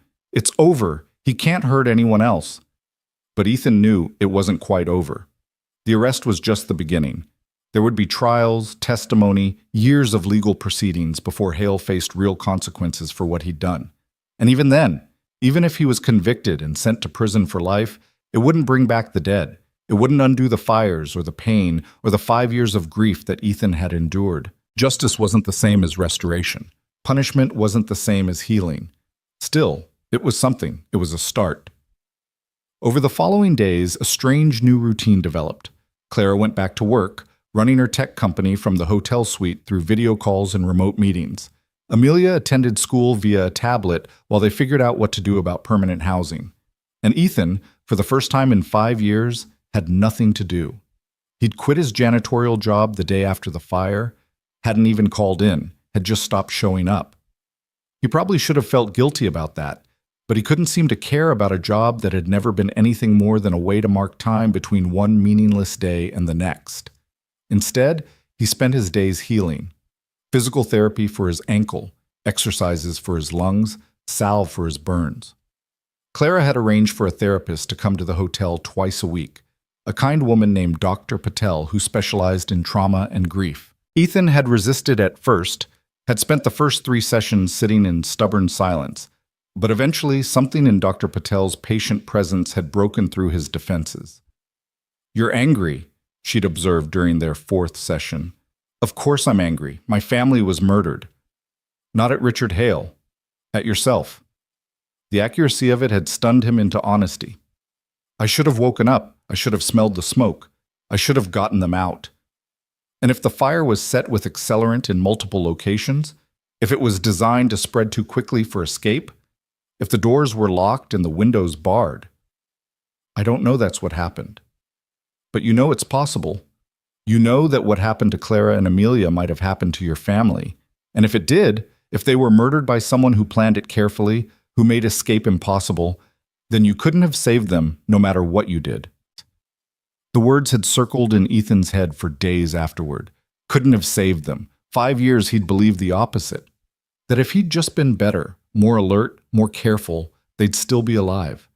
But if Dr. Patel was right, if the fire had been set the same way, then his family had been doomed from the moment Hale made his decision. Nothing Ethan did or didn't do would have mattered. It should have been comforting. It wasn't. Because if he couldn't have saved them, then what good had he been? What was the point of being a husband and father if you couldn't protect the people who depended on you? The point, Dr. Patel had said when he voiced this, is that you loved them, that you gave them joy while they were alive, that they knew they were treasured. You can't protect anyone from everything, Ethan. None of us can. All we can do is love people while we have them and grieve them when they're gone. Meanwhile, the case against Richard Hale was building. The toxicology report from Daniel's exhumed body came back showing traces of a rare heart medication that Daniel had never been prescribed. In high doses, it could induce cardiac arrest in someone with an underlying heart condition. The medical examiner revised Daniel's cause of death from natural to suspicious. Murder charges were added to Hale's growing list of crimes. The investigation into the Miles family fire confirmed Ethan's worst fears. Accelerant had been used, the same type that Jennifer Martinez had used at Clara's house. The fire had started in 3 locations simultaneously, making escape nearly impossible. And the windows in the bedrooms where Sarah and the children had been sleeping showed signs of having been tampered with, making them unable to open. It had been murder, calculated and cold, designed to look like an accident. "I'm sorry," Detective Harris had said when he delivered the news in person, wanting Ethan to hear it from him rather than read it in a report. "I know this doesn't make it easier, might even make it harder, knowing they were targeted. But Harris was wrong. It did make it easier, in a terrible way. Because now Ethan knew. After 5 years of questions and guilt and wondering what he could have done differently, he finally had the answer. Nothing. There was nothing he could have done. His family had been murdered by a man who saw them as collateral damage in a scheme to cover up fraud and corruption. Their deaths had nothing to do with Ethan falling asleep or failing to wake up. They were simply in the way of someone evil, and that someone had removed them. The knowledge was excruciating and liberating in equal measure. Excruciating because it meant his wife and children had died for no good reason, for nothing except money and secrets and one man's refusal to face consequences. Liberating because it meant the burden of responsibility that Ethan had carried for 5 years could finally be set down. He hadn't killed them through negligence or carelessness or inadequacy. They'd been taken from him by someone else's choice, someone else's malice, someone else's evil. "What are you thinking?" Clara asked one evening. They'd fallen into the habit of talking after Amelia went to bed, sharing a space that was companionable rather than romantic, the intimacy of survivors rather than lovers. "I'm thinking that I've spent 5 years as a ghost, and I don't know how to be alive again." You start small. You get up in the morning. You eat breakfast. You talk to people. You let yourself feel things other than grief. Like what? Like gratitude, like purpose, like hope, even if it's just a little. Clara poured herself the single glass of wine she allowed herself each night. "I want to show you something. Will you come somewhere with me tomorrow?" The next morning, they left Amelia with a babysitter the hotel had vetted and approved, and Clara drove them north along Lakeshore Drive. She wouldn't tell Ethan where they were going, just that it was important, that she'd been planning this for a while but was waiting for the right moment. They ended up in Lincoln Park, at a site Ethan didn't recognize at first. It had been fenced off, cleared of debris, prepared for construction. A sign announced it as the future home of the Phoenix Center, groundbreaking scheduled for spring. Daniel designed this, Clara said, leading Ethan through the gate past the security guard who recognized her. It was his last project, a community center for families in crisis, shelter space, counseling services, job training, childcare, everything a family needs to rebuild after losing everything. She handed Ethan a rolled-up blueprint. He spread it out across the hood of her car, his architect's eye immediately recognizing Daniel's style. The generous use of natural light, the open spaces designed to feel welcoming rather than institutional, the attention to detail that made every element both beautiful and functional. "It's brilliant," Ethan said, his voice rough with emotion. "It's exactly the kind of thing Daniel always wanted to build." He was waiting for funding. The city approved it, but the money wasn't there, so I'm funding it. The Memorial Foundation, the insurance money, everything. We're building it exactly as Daniel designed it, and we're naming it after him. Clara looked at the empty lot, seeing something Ethan couldn't yet. "But I need help. The firm Daniel left me is successful, but I'm not an architect. I don't have the vision he had. I need someone who understands what he was trying to create." Understanding hit Ethan like a physical force. "You want me to oversee the construction? I want you to do more than that. I want you to co-design it with me. Use Daniel's blueprints as a foundation, but make it better, make it yours too. Add the things you've learned about loss and survival and what people really need when their lives fall apart." She turned to him. "I want you to come back, Ethan. Come back to architecture. Come back to the firm. Help me build something that honors Daniel and your family and everyone else Hale destroyed." The offer was staggering. 5 years ago, Ethan had walked away from architecture believing he'd never design again, that his ability to create had died with his family. But standing here, looking at Daniel's plans, feeling the wind off the lake, and seeing the space where something new could rise, he felt something he'd thought was gone forever. He felt the possibility of purpose. "I don't know if I can," he said honestly. "I don't know if I remember how to be that person." "Then learn again, the same way you're learning to be alive again. One day at a time, one decision at a time, one line on a blueprint at a time." Clara put her hand on his arm. "You don't have to answer now. Think about it. But know that the offer stands. The firm is still Grant and Miles Design. Your name never came down. Daniel wouldn't let me remove it, said you'd come back someday. I think he knew before I did that you would." They stood in silence, looking at the empty lot that would soon be filled with concrete and steel and glass, with rooms where broken families could find shelter and hope and the tools to rebuild their shattered lives. The Phoenix Center, rising from the ashes of tragedy, proof that destruction wasn't the end of the story. When they got back to the hotel, Amelia was waiting with a new drawing.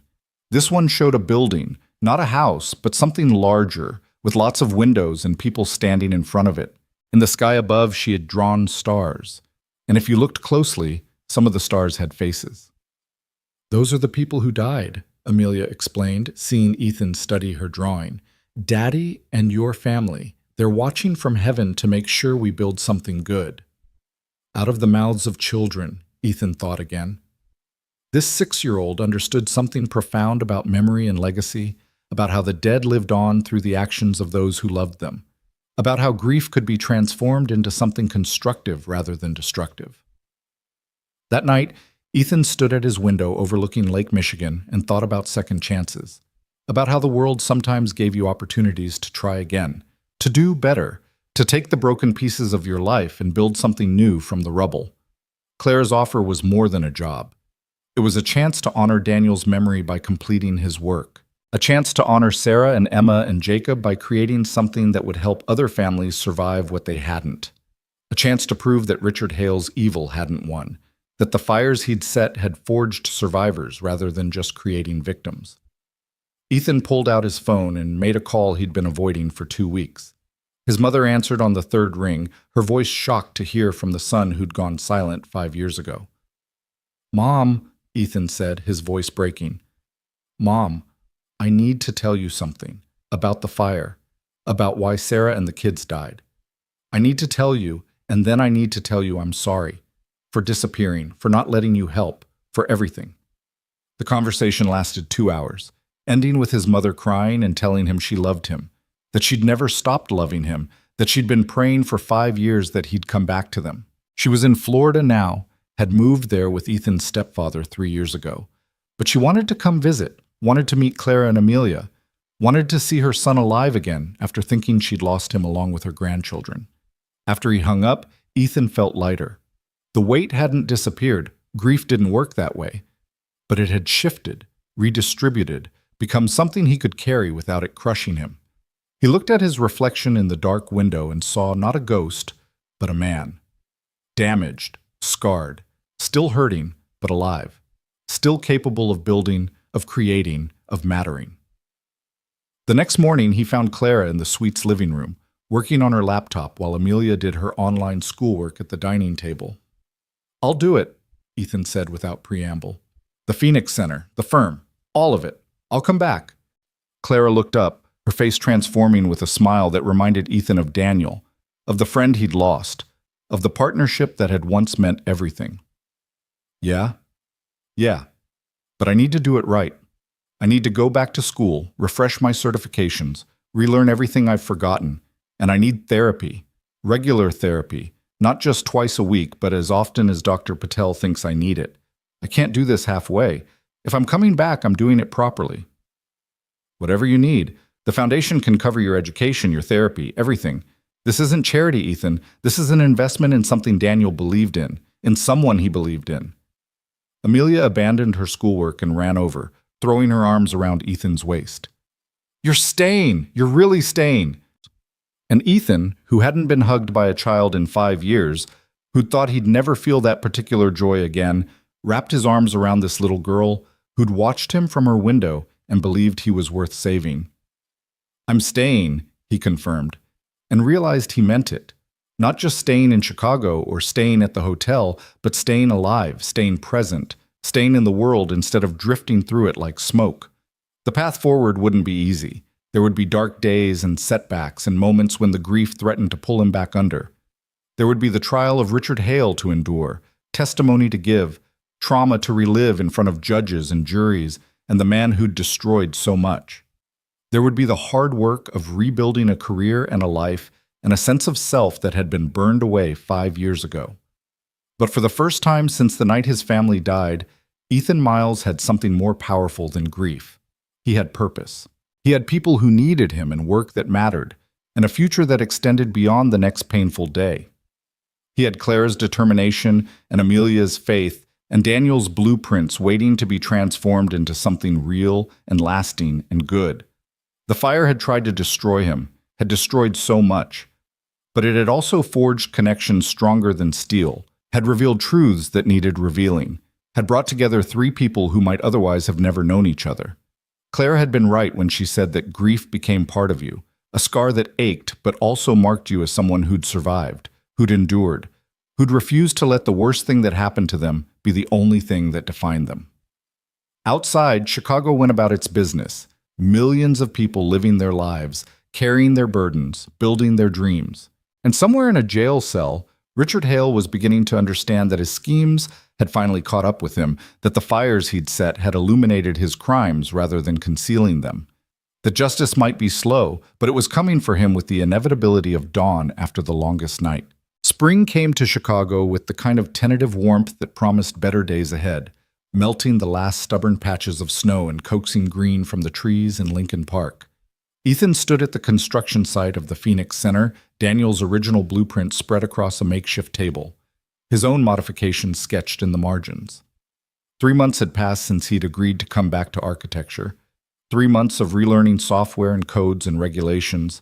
3 months of therapy sessions that left him exhausted but clearer.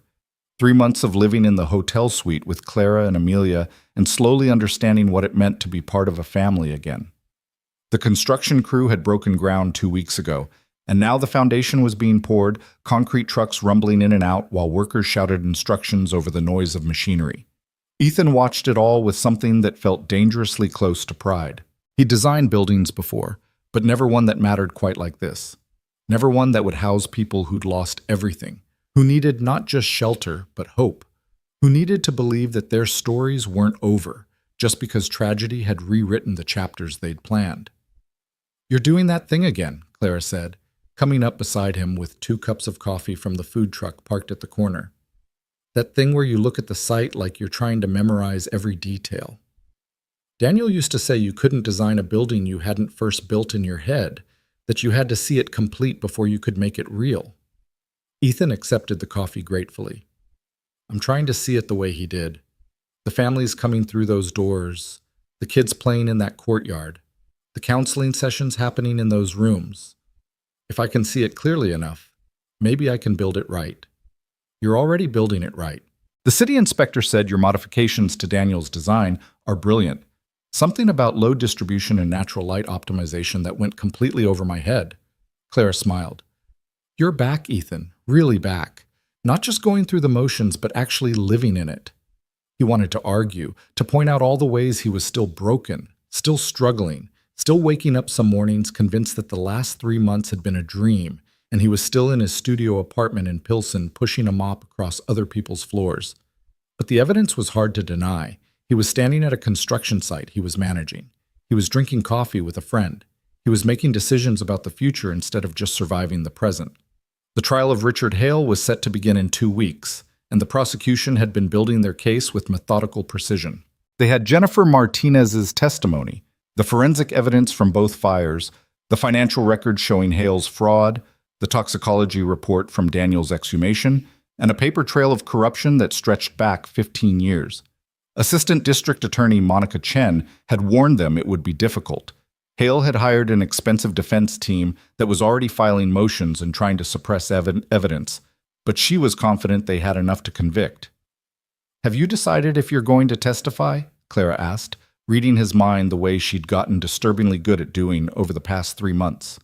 "Chen says I don't have to, that they have enough without me reliving it all in front of a jury. But I think I need to, for Sarah and Emma and Jacob. They don't have a voice anymore. I have to be their voice." Clara nodded, understanding in a way only someone who'd also lost everything could. "I'm testifying too. For Daniel. For Amelia. For what could have happened if you hadn't been walking past our house that night. The what-ifs haunted all of them. What if Ethan had taken a different route home that night? What if Clara had gone to the gala instead of staying home with Amelia? What if the fire department had arrived 5 minutes earlier or 5 minutes later? What if any of 1,000 variables had shifted slightly, changed the outcome, rewritten the ending of their stories? But Clara had taught Ethan something important about what-ifs. They were just another way of torturing yourself with alternate realities that didn't exist. The only reality that mattered was the one they were living in, the one where they'd all survived and were building something from the ashes. A black sedan pulled up to the construction site, and Detective Harris emerged looking grim. Ethan's stomach tightened. Harris only showed up in person when the news was too important or too terrible for a phone call. "We have a problem," Harris said without preamble. "Jennifer Martinez is dead." The words hung in the spring air like ice. Clara's coffee cup slipped from her hand, splashing across the dirt. Ethan felt his chest constrict, his healing lungs suddenly struggling to process oxygen. "What happened?" he managed. "Apparent suicide. She hanged herself in her apartment last night. Her daughter found her this morning." Harris's face was carved from stone. "The timing is suspicious as hell. 2 weeks before trial, our star witness dies. Hale's defense is going to have a field day with this." "It wasn't suicide," Clara said flatly. "You know it wasn't suicide." "I know it looks bad. I know the timing couldn't be worse. But the scene checks out. No signs of forced entry, no evidence of struggle. She left a note saying she couldn't live with what she'd done, that her daughter deserved a better mother than a murderer." Harris pulled out his notebook. The note was in her handwriting, authenticated by our analysts. And her daughter said she'd been depressed since she was arrested, that she'd stopped eating, stopped sleeping, was convinced she was going to prison, and her daughter would end up in foster care. Or someone got to her, Ethan said, his mind already working through the possibilities. Threatened her daughter, gave her an ultimatum. Kill yourself or we kill your kid. Someone desperate to keep her from testifying. Hale's been in jail the whole time. Maximum security, no contact with the outside world except his lawyers. We've monitored every call, every visit. There's no evidence he ordered a hit. Then someone connected to him. Someone who had as much to lose as he did if the truth came out. Ethan thought about the corruption Hale had orchestrated, the bribes and payoffs, and network of people who'd looked the other way while he cut corners and falsified reports. Harris, you said there were at least 6 buildings that should have been condemned. Buildings Hale built with substandard materials and bribed inspectors to approve. Who were those inspectors? Where are they now? Harris's expression shifted, recognition dawning. You think one of them silenced Martinez to protect themselves? I think Hale didn't operate alone. I think he had accomplices, people who took his money and covered his tracks. And if this all comes out at trial, if Hale starts naming names to save himself, those people are going to prison too. Ethan felt the anger building, hot and righteous. Jennifer Martinez was desperate and guilty and terrified. She would have been easy to manipulate, easy to convince that her daughter would be better off without her, that suicide was her only option. Someone did this, Harris. Someone murdered her and made it look like she did it to herself. I'll look into it. Re-interview everyone connected to Hale's business dealings. But Ethan, even if you're right, even if someone pushed Martinez over the edge, proving it is going to be nearly impossible. And without her testimony, our case just got a lot weaker. After Harris left, Claire and Ethan stood in silence, watching the construction crew work, the normalcy of their tasks a jarring contrast to the bomb that had just been dropped into their laps. Jennifer Martinez was dead. The woman who'd set the fire that nearly killed Clara and Amelia, the woman who'd been racked with guilt and ready to testify against the man who'd hired her, was gone. We're going to lose, Clara said quietly. Hale's going to walk free. No. Ethan's voice was hard. We're not giving up. Martinez's testimony would have helped, but Chen said they have enough without it. The physical evidence, the financial records, the connection to my family's fire. They can still convict him. You don't sound convinced. Because he wasn't. Ethan had seen enough of the justice system over the past 3 months to know that cases weren't won or lost on evidence alone. They were won on stories, on the narrative the prosecution could build, on whether they could make 12 strangers care enough about the victims to vote guilty. Jennifer Martinez had been the human face of Hale's corruption, the living proof that he hired people to commit murder. Without her, the prosecution's story had a hole in it, and Hale's expensive lawyers would drive a truck through that hole. That evening, back at the hotel suite, Amelia sensed the tension and demanded to know what was wrong. Clara tried to deflect, to protect her daughter from the adult horrors of murder and manipulation, but Amelia was too perceptive to be fooled. Someone else died, didn't they? She asked, her dark eyes serious. Someone connected to the bad man who tried to hurt us. Clara looked at Ethan, silently asking permission. He nodded. Amelia deserved honesty, even when honesty was terrible. The woman who set our house on fire died last night, Clara said carefully. She was going to help us make sure the man who hired her went to prison. Now she can't. Did he kill her too? We don't know. Maybe. Maybe she was just so sad about what she'd done that she couldn't keep living. Sometimes sadness can be that strong. Amelia absorbed this, her expression thoughtful in a way that no 6-year-old should have to be. Like Mr. Ethan was, before he saved us. He was so sad he didn't want to keep living either. The accuracy of it stole Ethan's breath. He'd never explicitly told Amelia about the depth of his depression, about the nights he'd considered just not waking up, about how close he'd come to giving up entirely. But somehow this impossibly intuitive child had understood anyway, had seen in him what others had missed. I was very sad, Ethan confirmed, kneeling down so he was at Amelia's eye level. So sad I couldn't see any reason to keep going. But you know what saved me? You did. Needing to help you gave me a reason to keep fighting. Knowing you needed me made me want to live again. Then we saved each other, Amelia said simply. You pulled me out of the fire, and I pulled you out of the sadness. That makes us family, right? Because families save each other. Clara was crying now, silent tears streaming down her face. Ethan felt his own eyes burning, his throat tight with emotion. This child, who'd lost her father and her home and her sense of safety, still had enough love and wisdom to see the connections that bound them together, to understand that family wasn't just blood, but choice and circumstance and the willingness to keep showing up for each other. "Yes," Ethan said, "that makes us family." The next 2 weeks passed in a blur of preparation and anxiety. Monica Chen, the prosecutor, met with them multiple times, preparing them for testimony, warning them about the tactics Hale's defense would use, drilling them on staying calm and credible under cross-examination. Chen was in her 40s, sharp and relentless, the kind of lawyer who didn't lose cases she believed in, but even she admitted that Jennifer Martinez's death had complicated things. The defense is going to argue that without Martinez's testimony, we can't prove Hale hired her, that the evidence in his apartment could have been planted, that the money trail is circumstantial, that we're trying to convict him based on suspicion rather than proof. Chen spread her files across the conference table in her office. They're going to paint him as a victim, someone with a history of mental illness and paranoia who became obsessed with Daniel Grant and blamed him for his financial failures. They'll say the stuff in his apartment is the collection of a disturbed man, not a criminal. "What about my family's fire?" Ethan asked. "What about the accelerant and the tampered windows?"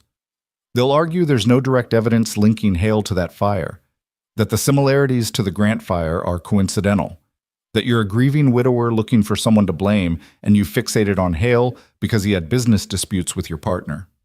Chen met Ethan's eyes. "I'm not saying I believe any of this. I'm saying this is what they're going to argue, and we need to be ready." Clara leaned forward. "What about Daniel's death? The toxicology report showing he was poisoned?" "Strong evidence, but not conclusive. The medication found in his system could theoretically have been ingested accidentally. The defense will argue that Daniel was stressed, possibly self-medicating, possibly given the wrong medication by mistake. Without proof that Hale administered the drug, it's hard to get a conviction on that charge." Chen flipped through her notes. "Our strongest case is the attempted murder of you and Amelia. We have the forensic evidence, the financial records, Hale's motive. If we can get convictions on that, we can potentially retry him later on the other charges if we develop new evidence." It wasn't enough. It would never be enough. But it was what they had. The trial began on a humid Monday in May, the courtroom packed with journalists and spectators and the families of everyone Hale had destroyed. Ethan sat in the gallery with Clara, both of them dressed formally, both of them trying to project a confidence they didn't entirely feel. Amelia had been left with Clara's mother, who'd flown in from Seattle to help. The child didn't need to see this, didn't need to hear the details of how someone had tried to kill her. Richard Hale entered the courtroom flanked by his defense team, and Ethan got his first clear look at the man who'd destroyed his life. Hale was 62, gray-haired and distinguished-looking, the kind of man who'd be cast as a trustworthy banker in a movie. He wore an expensive suit and an expression of wounded dignity, playing the part of the falsely accused with practiced ease. When his eyes swept the gallery and landed on Ethan, there was no recognition, no guilt, no acknowledgement that they'd ever existed in each other's orbits. Just a blank indifference that was somehow more chilling than hatred would have been. The prosecution's opening statement was strong. Chen laid out the evidence methodically, building a timeline of corruption and murder that stretched back 15 years. She described Hale as a man who valued money over lives, who covered his crimes with additional crimes, who saw people as obstacles to be eliminated. She painted Daniel as a hero who discovered the truth and paid for it with his life. She described Ethan as a survivor seeking justice for a family stolen from him. And she presented Clara and Amelia as the latest victims of Hale's greed, saved only by the courage of a man who'd already lost everything. The defense's opening was a masterclass in misdirection. Hale's lead attorney, a silver-haired woman named Patricia Drummond, expressed sympathy for the victims while systematically dismantling the prosecution's narrative. She described Hale as a troubled man, someone who'd struggled with mental health issues following his bankruptcy, someone who'd been scapegoated by a legal system looking for easy answers. She suggested that Jennifer Martinez had acted alone, that her suicide note confirmed her guilt, that there was no proof Hale had hired her or even known her. She painted Daniel's death as tragic but natural, Ethan's family's fire as a separate tragedy with no connection to her client, and the Grant fire as a crime committed by a desperate woman that Hale had nothing to do with.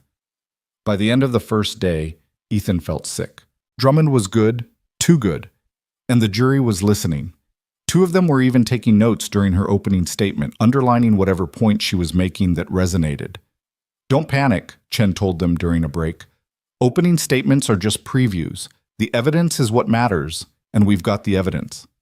But as the trial progressed through its second and third days, as forensic experts testified about accelerants and fire patterns, as financial analysts explained money trails and shell corporations, as police officers described the evidence found in Hale's apartment, Ethan watched the defense systematically chip away at every piece of the prosecution's case. The accelerant evidence could have been planted. The financial records showed payments but not what they were for. The evidence in Hale's apartment could have been gathered by a mentally ill man obsessed with the Grants rather than proof of criminal intent. On the fourth day, Clara took the stand. She wore a navy suit and spoke clearly, describing the night of the fire, waking to smoke, finding the door locked, trying desperately to protect Amelia while the house burned around them. She described hearing Ethan break down the door, the relief and terror of being carried through flames, the moment she realized someone had tried to kill them. "Mrs. Grant," Drummond said during cross-examination, her voice gentle and sympathetic, "you've been through a terrible trauma. No one disputes that. But isn't it possible you were confused? That in the chaos and fear, you misremembered certain details?" "I didn't misremember the door being locked from the outside," Clara said firmly. "But you hit your head. You had a concussion. Your own medical records show you were disoriented and confused when you arrived at the hospital." "I was disoriented from smoke inhalation and a head wound. I wasn't confused about someone locking me and my daughter in a burning room." Drummond smiled sadly, like she was dealing with a difficult child. "Mrs. Grant, is it possible the smart home system simply malfunctioned? That what seemed like someone locking you in was actually a technological glitch during a house fire?" The fire investigators said many things, but they can't prove who disabled your security system, can they? They can't prove it was my client rather than Ms. Martinez acting alone, or even a random hacker who saw an opportunity. The cross-examination lasted 2 hours, Drummond picking at every detail of Clara's testimony, suggesting alternative explanations for everything, planting seeds of doubt. By the time Clara stepped down, she looked exhausted and defeated. "You did great," Ethan told her outside the courtroom. "You told the truth. That's all you can do. The truth isn't enough, not when they have lawyers who can twist it into something else." On the fifth day, Ethan testified. He described his family, his life before the fire, the night they died. He explained his 5-year descent into grief and guilt, his nightly walks past the Grant mansion, the moment he saw smoke and ran toward it instead of away. He described carrying Amelia through flames, about knowing he might die but not caring as long as he got her out. He talked about learning the fire was arson, about the investigation into his family's deaths, about finally understanding that he couldn't have saved them because they'd been murdered. Monica Chen led him through it all carefully, building the emotional weight of his story, making the jury see him not as a witness, but as a human being who'd suffered unimaginably and survived. Then Drummond stood up for cross-examination, and Ethan braced himself. "Mr. Miles, you've testified that you believe my client is responsible for your family's deaths, but you have no proof of that, do you?" The evidence shows your family died in a fire. Tragic, yes. But the fire at your home occurred 5 years ago, long before Ms. Martinez claims she was hired by my client. So unless you're suggesting Mr. Hale has been setting fires for years, there's no connection. The method was the same. Accelerant in multiple locations, windows tampered with, designed to kill. Designed, you say, as if fires have intent, as if they're not random, chaotic forces of nature. Drummond's voice was sharp now. "Mr. Miles, isn't it true that you were clinically depressed following your family's deaths?" "I was grieving." "You were more than grieving. You isolated yourself, quit your job, abandoned your friends and family. You've testified about walking past the Grant mansion every night. Some might call that stalking. Ethan felt his anger rising. I wasn't stalking. I was walking home from work. Through one of the wealthiest neighborhoods in Chicago? When you lived in Pilsen? That's quite a detour, isn't it? Drummond pulled out a map. According to this, the direct route from your workplace to your apartment is 3.2 miles. The route through the Gold Coast past the Grant Mansion is 4.7 miles. You were walking an extra mile and a half every night. Why? Because... Ethan faltered. How did he explain it? That he'd needed to walk past the house where his former business partner had lived, that seeing the lit windows had been his only connection to his old life, that it had kept him tethered to the world just barely enough to not let go entirely? Because you were obsessed with Daniel Grant's family, Drummond suggested. Because you blamed them for something. Maybe for your business partner not saving you after your tragedy. Maybe for living when your family had died. Maybe for reasons only you understand. That's not true, isn't it? You were outside their house the night of the fire. Isn't it possible you saw an opportunity? A chance to play hero? To insert yourself into their lives? To make them dependent on you? The courtroom erupted. Monica Chen was on her feet objecting. The judge was gaveling for order. Clara was shouting something Ethan couldn't hear over the roaring in his ears. Drummond had just accused him of setting the fire, of being the villain instead of the hero, of orchestrating the whole thing. Your Honor, the defense has no evidence to support these outrageous accusations, Chen was saying. Withdrawn, Drummond said smoothly. No further questions. The damage was done. Ethan could see it in the jurors' faces, the doubt that hadn't been there before. Even if they didn't believe he'd set the fire, even if they thought Drummond's suggestion was ridiculous, she'd accomplished her goal. She'd made him look unstable, obsessive, potentially dangerous. She'd transformed his nightly walks from evidence of grief to evidence of something darker. That evening, back at the hotel, Ethan was ready to give up. They're going to acquit him. Drummond destroyed my credibility. The jury thinks I'm crazy. You're not crazy, Clara said fiercely. You're a man who lost everything and survived. That's not weakness, that's strength. It doesn't matter what it actually is. It matters what the jury thinks it is. Then we change what they think. Clara was pacing now, her mind working. Chen still has rebuttal witnesses. She can call character witnesses for you, people who knew you before, who can testify about who you really are. Who? Everyone from my old life is gone. I burned those bridges, Clara. There's no one left. There's me. There's Amelia. There's your mother. There's Daniel's colleagues who remember you. Clara stopped pacing and looked at Ethan. And there's the Phoenix Center, the construction photos, the blueprints, the proof that you came back from the edge and started building something good. That's the story we need to tell. Not that you're a broken man who stalked our family, but that you're a survivor who found purpose in helping others. The next day, Monica Chen called Clara back to the stand. This time, she asked different questions. Mrs. Grant, Mr. Miles has been living with you and your daughter for the past 4 months. Is that correct? Yes. In that time, has he ever acted inappropriately? Ever made you feel unsafe or uncomfortable? Never. He's been nothing but kind and respectful.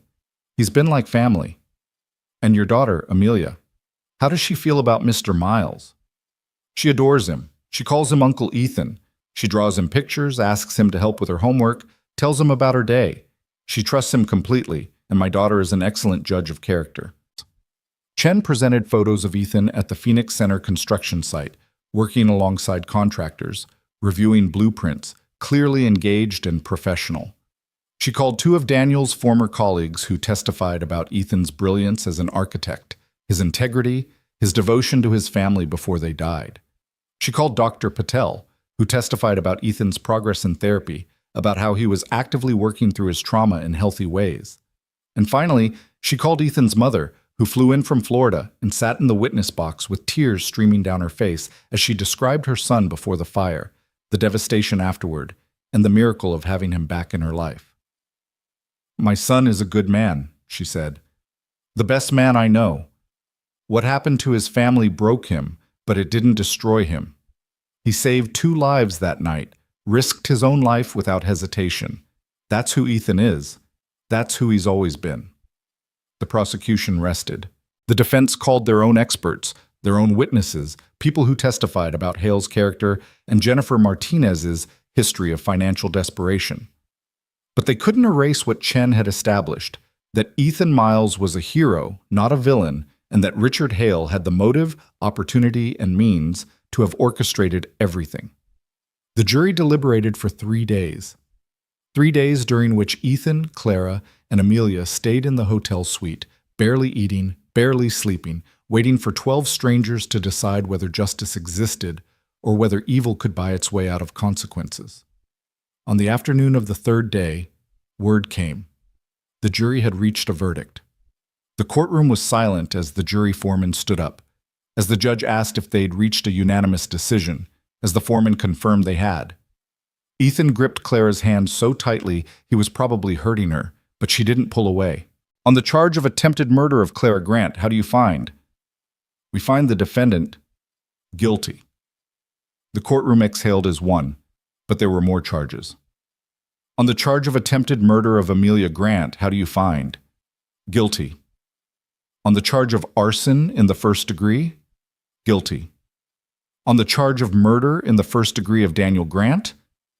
Guilty. Clara was sobbing now, her whole body shaking. Ethan felt tears on his own face, hot and liberating. On the charge of murder in the 2nd degree of Sarah Miles, Emma Miles, and Jacob Miles, the pause seemed to last forever.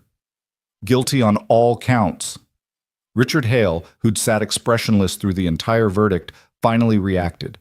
His face crumpled, aged 10 years in an instant, as the weight of what he'd done and what would happen to him crashed down. He was 62 years old. With the sentences these convictions would carry, he'd die in prison. He'd never be free again. Outside the courthouse, surrounded by reporters and cameras, Monica Chen made a statement about justice being served, about the victims finally getting closure. But Ethan wasn't listening. He was holding Clara as she cried tears of relief and grief and exhaustion. He was thinking about Sarah and Emma and Jacob, about Daniel, about Jennifer Martinez's daughter who'd lost her mother but would be cared for by the foundation Clara was already planning to support her. "It's over," Clara whispered. "It's finally over." But Ethan knew it wasn't over. Not really. The trial was over, the verdict was in, Hale would be sentenced and sent away. But the work of healing, of building new lives from the ruins of old ones, of transforming grief into purpose, that work was just beginning. The Phoenix Center still needed to be completed. Amelia still needed to grow up knowing she was safe and loved. Clara needed to keep running her company and her foundation. And Ethan needed to keep showing up, keep designing, keep choosing life over the comfortable numbness of merely existing. That night, the 3 of them sat in the hotel suite with the lights of Chicago glittering below them. Amelia had fallen asleep on the couch between Ethan and Clara, her head on his shoulder, her hand holding her mother's. They'd ordered pizza and actually ate it, the first real meal any of them had managed in days. "What happens now?" Clara asked quietly, not wanting to wake her daughter. "Now we build," Ethan said. "We finish the Phoenix Center. We help people who've lost everything find a way forward. We prove that Hale didn't win, that his fires created survivors instead of just victims." "And us? What are we?" Ethan looked at this woman who'd become his friend, his business partner, his family. He looked at the child sleeping against him, the child who'd watched him from her window and somehow known he was worth saving. He thought about Daniel, about the business partner and friend who'd believed in him, even after he disappeared, who'd kept his name on the firm because he knew Ethan would come back someday. "We're people who refuse to let the worst thing that happened to us be the last thing that defined us," Ethan said. "We're people who chose hope over despair, action over paralysis, life over the slow death of giving up. We're not perfect. We're still healing, still figuring it out, still carrying scars that will probably never fully fade. But we're here. We're alive. We're building something good from the ashes, and that's enough. That's more than enough." Clara smiled through fresh tears. "Daniel would be proud of you, of both of us. Sarah, too. And Emma and Jacob." Ethan felt the familiar ache of missing them, but it was softer now, less crushing. They'd want us to keep living, to keep building, to make sure their deaths meant something. The Phoenix Center is their legacy as much as Daniel's. Every family that finds help there, every life that gets rebuilt, that's proof that love doesn't die just because people do, that the good we do outlasts us. Outside, Chicago glittered with possibility, with the lives of millions of people all carrying their own griefs and hopes and impossible burdens. Somewhere in that city, there were families who'd lost everything and needed help. Soon, very soon, the Phoenix Center would open its doors to them. And Ethan Miles, the man who'd spent 5 years as a ghost, would be there to welcome them home, to show them that survival was possible, that healing was real, that the human spirit could endure even the hottest flames and emerge scarred but unbroken, damaged but still capable of extraordinary things. The fire had tried to destroy them all, but in the end, all it had done was forge them into something stronger than steel, more resilient than stone, more enduring than any building Ethan had ever designed. They were survivors. They were family. They were living proof that even in the darkest night, even in the hottest flames, hope could survive if you were brave enough to carry it. 6 months later, on a crisp November morning that smelled of possibility and new beginnings, Ethan stood in front of the completed Phoenix Center and felt something he hadn't experienced in 6 years. Pure, uncomplicated joy. The building rose 3 stories against the autumn sky, its facade a harmony of glass and warm brick that seemed to glow in the morning light. Daniel's original vision had been beautiful, but what Ethan had created, what they'd all created together, was something more. It was hope made tangible, grief transformed into shelter, loss reimagined as the foundation for helping others find their way home. The grand opening was scheduled for 10 o'clock, and already people were gathering.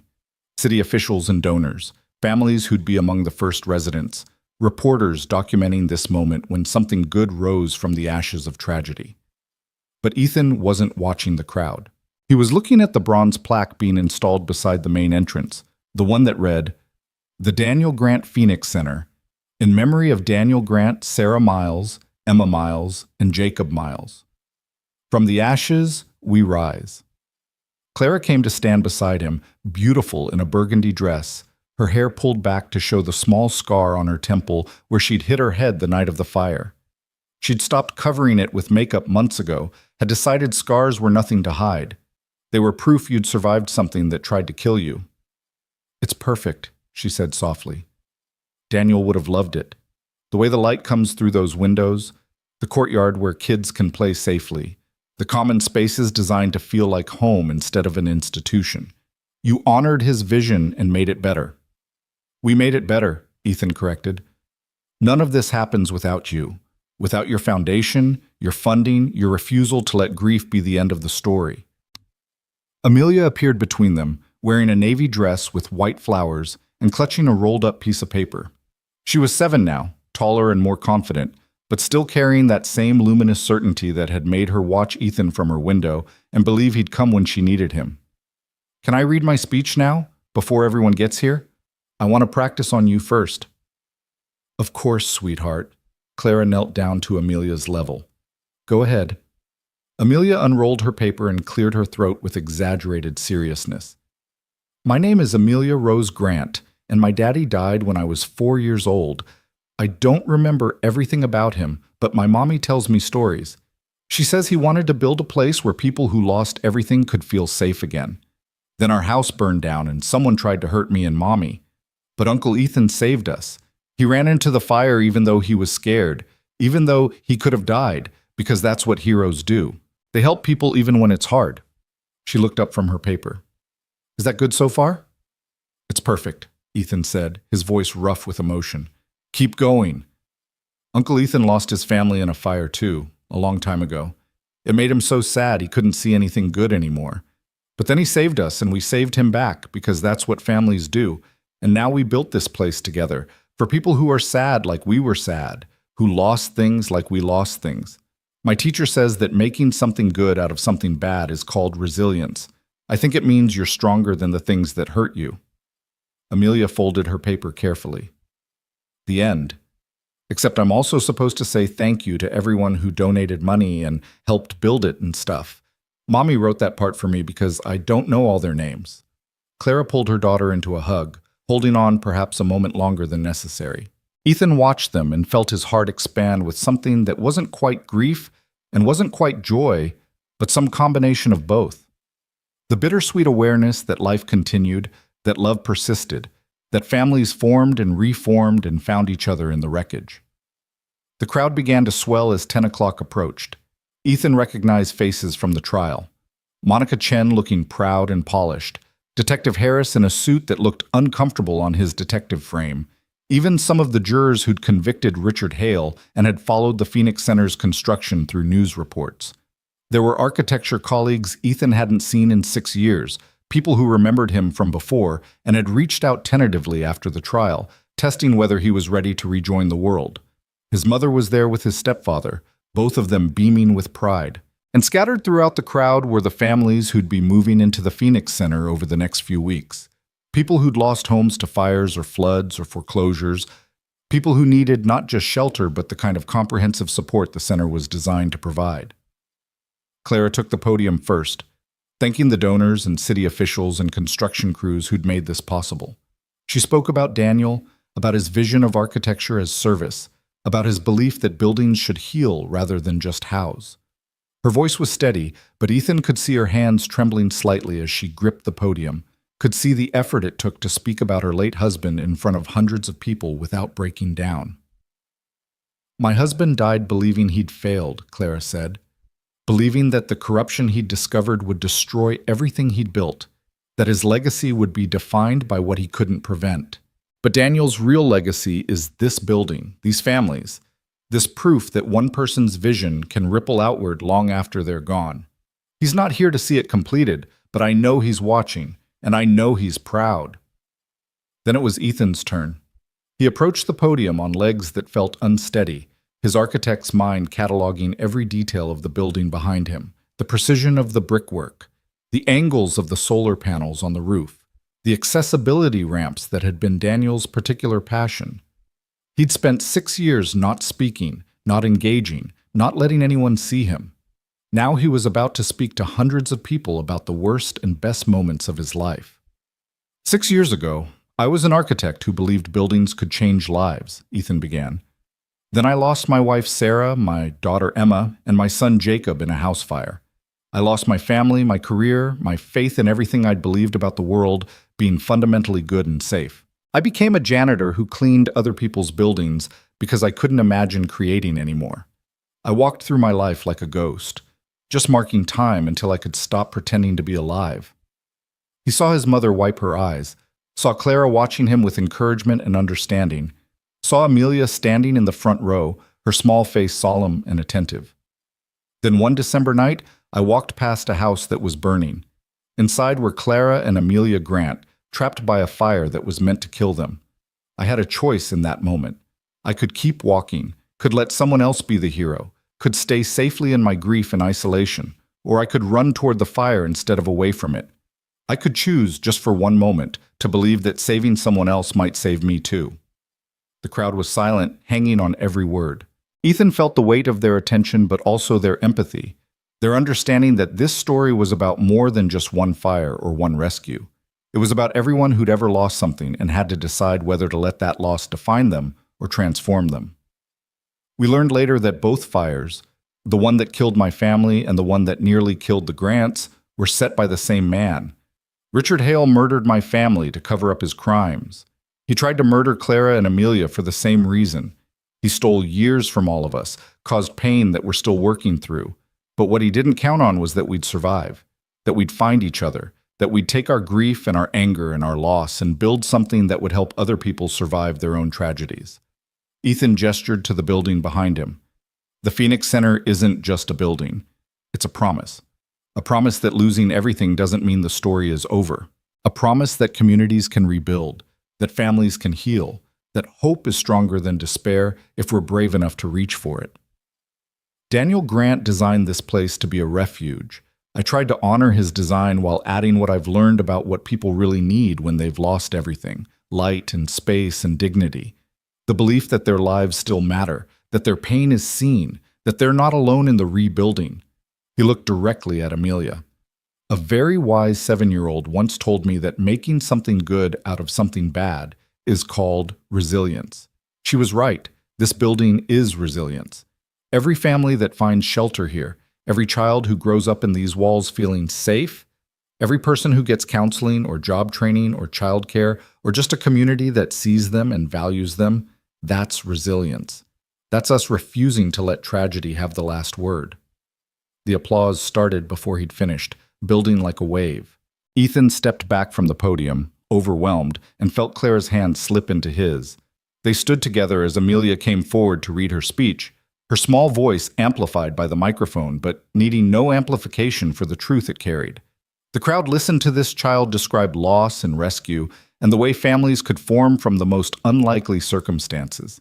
And Ethan saw people crying, saw the recognition in their faces that this story was everyone's story, that we were all just trying to survive our own fires and find our way home.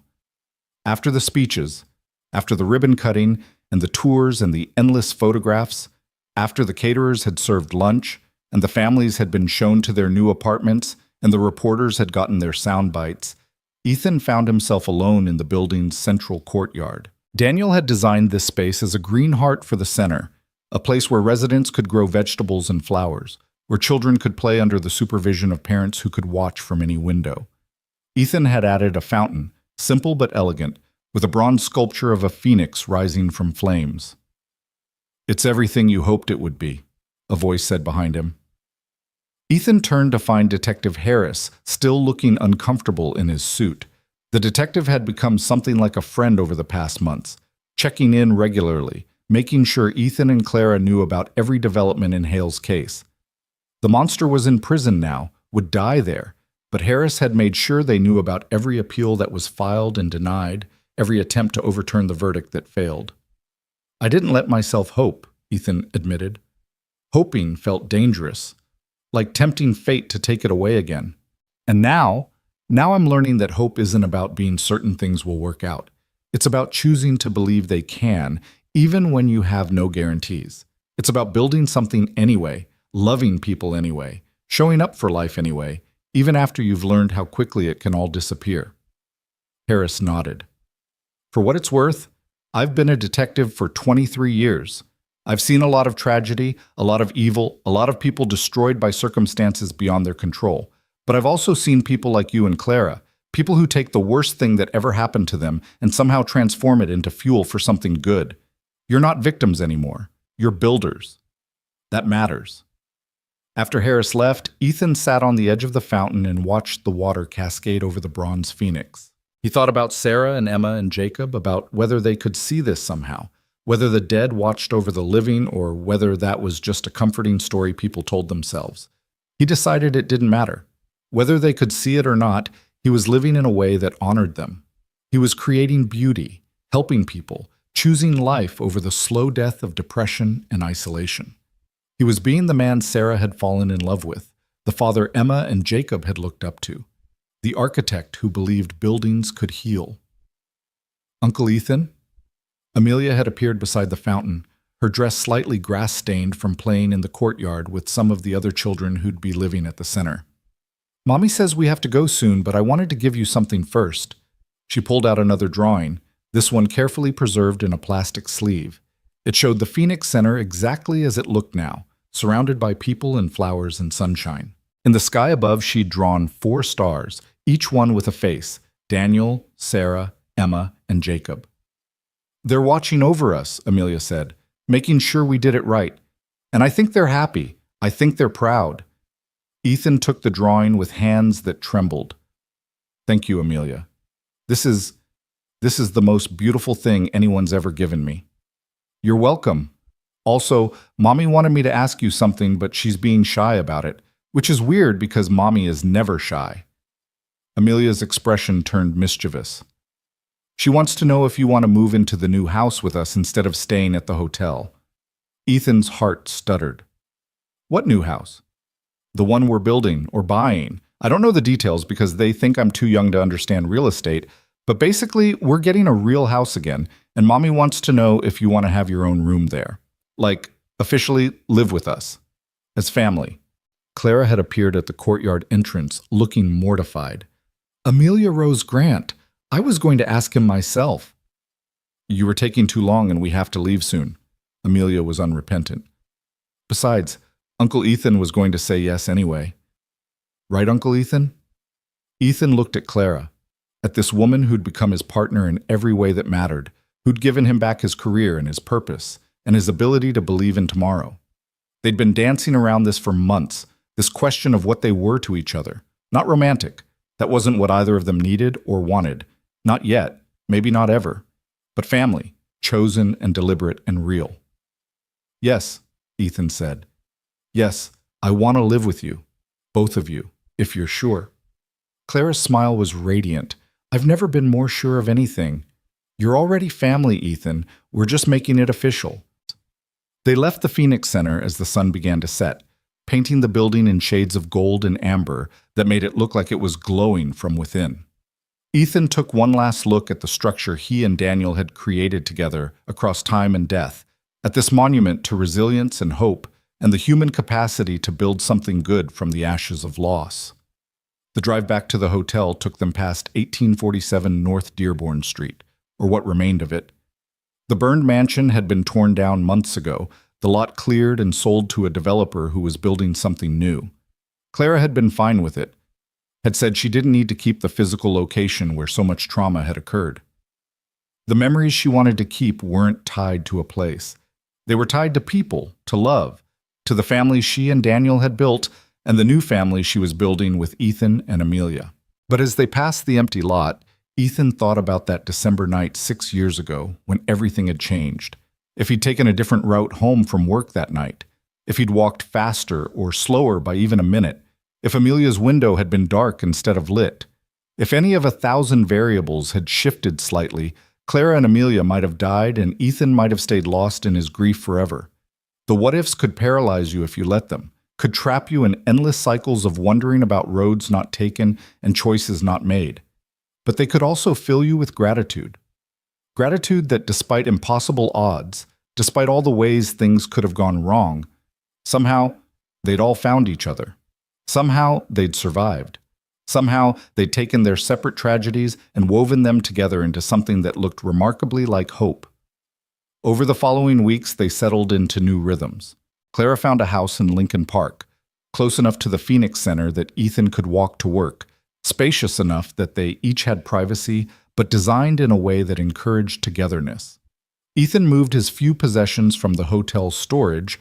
It turned out 6 years of living as a ghost didn't accumulate much stuff, and found himself with a bedroom 3 times the size of his old studio apartment, with windows that overlooked a garden where Amelia had already planted flowers. The Phoenix Center officially opened its doors to residents in early December, almost exactly a year after the fire that had brought them all together. The first families moved in with a mixture of hope and hesitation, people who'd been burned before, sometimes literally, and were learning to trust that this time might be different, that this place might actually be what it promised. Ethan met them all, learned their stories, understood their fears. There was Marcus, a construction worker who'd lost his family's home to a gas explosion and was trying to rebuild his life while supporting his 2 teenagers. There was Sophia, a young mother who'd fled domestic violence with her 3 children and needed not just housing but counseling and job training and childcare so she could finish her nursing degree. There was the Chen family, immigrants who'd lost everything in an apartment fire set by a negligent landlord and were learning to navigate a system that hadn't been designed with them in mind. Each family had their own tragedy, their own version of the fire that had burned their life down. And Ethan found that talking to them helped him too, reminded him that survival wasn't about forgetting what you'd lost, but about choosing to build something new with what remained. He started leading a weekly group for people who'd experienced fire trauma, a space where they could talk about the nightmares and the hypervigilance and the way the smell of smoke could send you into a panic attack even years later. "Does it get easier?" Marcus asked during one session, his voice heavy with exhaustion. "This feeling like everything could burn down again at any moment?" Ethan thought about his answer carefully. Not easier exactly, but different. You learn to live with the fear instead of being controlled by it.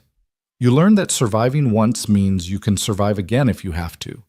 And you learn to appreciate what you have while you have it, because you know now that nothing is guaranteed. "That sounds exhausting," Sophia said. "It is, but it's also liberating in a strange way. When you stop expecting the world to be safe, you stop being angry at it for not being safe. You accept that terrible things happen, that we're all more fragile than we want to admit, and then you decide to live fully anyway, to love people anyway, to build and create and hope anyway, even though you know it could all disappear. Dr. Patel, who sat in on the sessions occasionally to provide professional guidance, nodded approvingly. That's called post-traumatic growth, when trauma doesn't just damage you but actually transforms you in ways that make you stronger, more empathetic, more aware of what really matters. I'd still rather have my house back, Marcus said. Rather have my kids not have to change schools, not have to explain to their friends why we're living in a shelter. Of course, Ethan agreed. This isn't about being grateful for the trauma. It's about acknowledging that since the trauma happened anyway, since we can't undo it, we have a choice in how we respond to it. We can let it destroy us, or we can let it forge us into something stronger than we were before. The sessions became some of the most important work Ethan did, more meaningful even than the architecture because they dealt with the human hearts that would inhabit the spaces he'd designed. He was still learning, still figuring out this new version of himself, still having bad days when the grief felt as fresh as the day his family died. But he was also having good days, days when he laughed at Amelia's jokes and helped Clara with the foundation's paperwork, and felt genuinely excited about a new design project. The bad days and good days coexisted, and he was learning that was okay, that healing wasn't linear, and wholeness didn't mean the absence of pain. Christmas came, and with it, a celebration at the Phoenix Center that filled the building with light and laughter. Families who'd had nothing decorated their apartments with dollar store ornaments and homemade decorations. Children who'd been living in cars or shelters or doubled up with relatives ran through the hallways with an energy born of finally having a safe place to be children.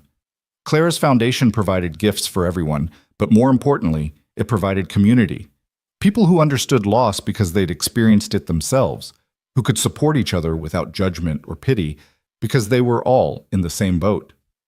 Ethan found himself standing in the central courtyard, now decorated with strings of lights that turned the fountain into something magical, and felt Sarah's presence more strongly than he had in years. Not as a ghost, not as pain, but as a warm memory of the woman who'd believed in beauty and goodness even when the world gave her reasons not to. She would have loved this, he thought, would have loved seeing families helped, children playing, community forming in a building designed with love and intention. "What are you thinking about?" Clara asked, joining him with 2 cups of hot chocolate from the party inside. "I'm thinking that 6 years ago, if someone had told me I'd be standing here like this, alive and engaged and part of a community, I would have thought they were insane. I couldn't see past the grief, couldn't imagine ever feeling anything else. And now? Now I still grieve every day, but I also feel other things, gratitude, purpose, hope, sometimes even joy. The grief doesn't go away, but it makes room for other emotions too." Ethan took a sip of hot chocolate. Sarah used to say that life was like a house with many rooms. You couldn't live in just one room forever. You had to walk through all of them. The room of sorrow, the room of joy, the room of work, the room of rest. She said the people who suffered most were the ones who got stuck in a single room and forgot there were doors. She sounds like she was wise. She was. She was the wisest person I ever knew. Ethan smiled, and it didn't hurt the way it used to. She'd be proud of Amelia. Your daughter has that same wisdom, that same ability to see through to the heart of things. She gets it from Daniel, too. He always said she was an old soul. Clara watched her daughter through the courtyard windows, playing with the other children without any of the self-consciousness some kids had at 7. I used to worry about her growing up without her father, about all the things she'd miss, all the moments he wouldn't be there for, and those worries haven't gone away. But I'm also grateful that she's growing up with you in her life. She has a male role model who's kind and patient and shows her that men can be vulnerable, can cry, can rebuild themselves after being broken. That's a gift, Ethan. You're giving her something invaluable. Ethan felt his throat tighten. I'm giving her what she gave me, a reason to keep going, a reminder that life continues and people need each other and love doesn't die just because people do. As winter gave way to spring, the Phoenix Center established itself as more than just temporary housing. It became a genuine community, a place where people supported each other through job searches and court dates and the million small crises that came with rebuilding a life. Marcus got a promotion at his construction company and was able to move his family into their own apartment, but he still came back twice a week to help with maintenance and talk to new residents about the job search process. Sophia finished her nursing degree and got a position at Northwestern Memorial, the same hospital where Ethan had recovered after the fire. The Chen family's oldest daughter was accepted to Northwestern University with a full scholarship, the first in her family to attend college. These were the success stories, the ones that made the local news and brought more donations to Claire's foundation. But there were also the harder stories, the families who struggled with addiction or mental illness or legal problems that couldn't be solved with just housing and good intentions. Ethan learned that rescue wasn't a one-time event, but an ongoing process. That saving someone didn't mean fixing them, but rather giving them the tools and support to fix themselves. "You can't save everyone," Dr. Patel reminded him when he got frustrated with a resident who kept missing counseling appointments and job interviews. "You can only create the conditions for people to save themselves. Some will take advantage of it and transform their lives. Others aren't ready yet, and that's not your failure. It's just where they are in their journey. But if we don't help them now, when will we? You are helping them by being here, by not giving up on them, by continuing to offer support even when they're not ready to accept it.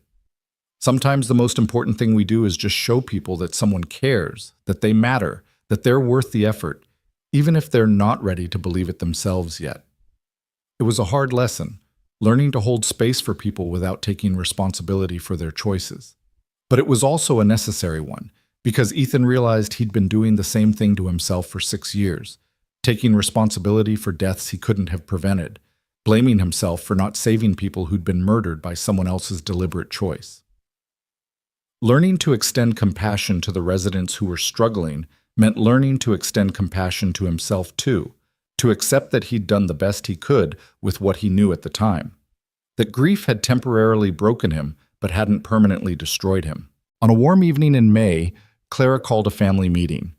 They'd been living together for 6 months now, had fallen into comfortable routines that felt natural and right. Amelia was thriving in her new school, had made friends, and joined the art club and come home every day with stories and drawings, and that particular exhaustion that came from learning and growing and being fully engaged with life. Claire's company had launched a new product that was getting national attention, and the foundation had expanded to 3 other cities, replicating the Phoenix Center model wherever there was need and funding. And Ethan had taken on 2 additional architecture projects, a community health clinic and a low-income housing development, that let him use his skills to serve people who needed good design but couldn't usually afford it. They were all healing. Not healed, Ethan had learned that healing wasn't a destination but a direction, but actively engaged in the process of becoming whole in new ways. "I've been thinking," Clara said as they sat around the dinner table after Amelia had gone to bed, "about what we are to each other, about how to name it, how to make it official." Ethan's heart rate picked up. They'd never talked about this explicitly, had just been living day by day and letting the relationship evolve organically. "I'm not talking about marriage," Clara clarified quickly. "Neither of us is ready for that, might never be ready for that, and that's okay. But I want Amelia to have security. I want her to know that you're not just a roommate or a friend, but actual family. And I want to make sure that if something happens to me, you're her guardian, that you're legally recognized as someone who has the right to make decisions for her." "Clara, let me finish. I've talked to my lawyer about what options exist. We could do a legal guardianship arrangement where you'd become her co-guardian.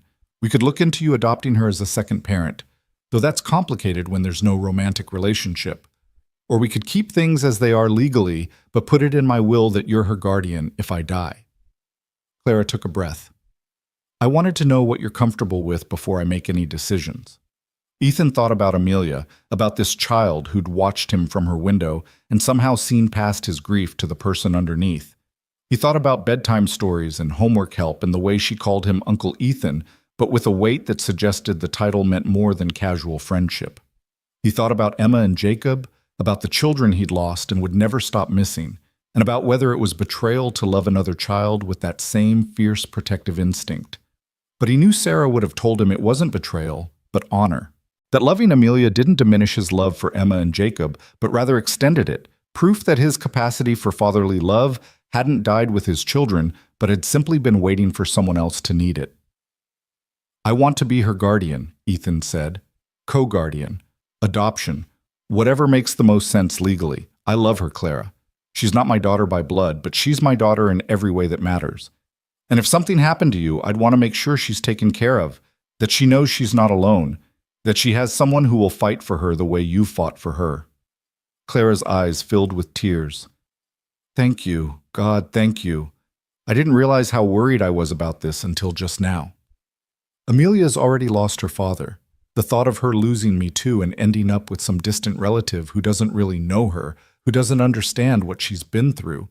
She wiped at her eyes. "You're her family, Ethan. You have been since the night you carried her out of that fire. I just wanted to make it official." They worked with lawyers over the following weeks to establish a co-guardianship arrangement. It was complicated. Ethan wasn't married to Clara, wasn't biologically related to Amelia, wasn't even technically a step-parent.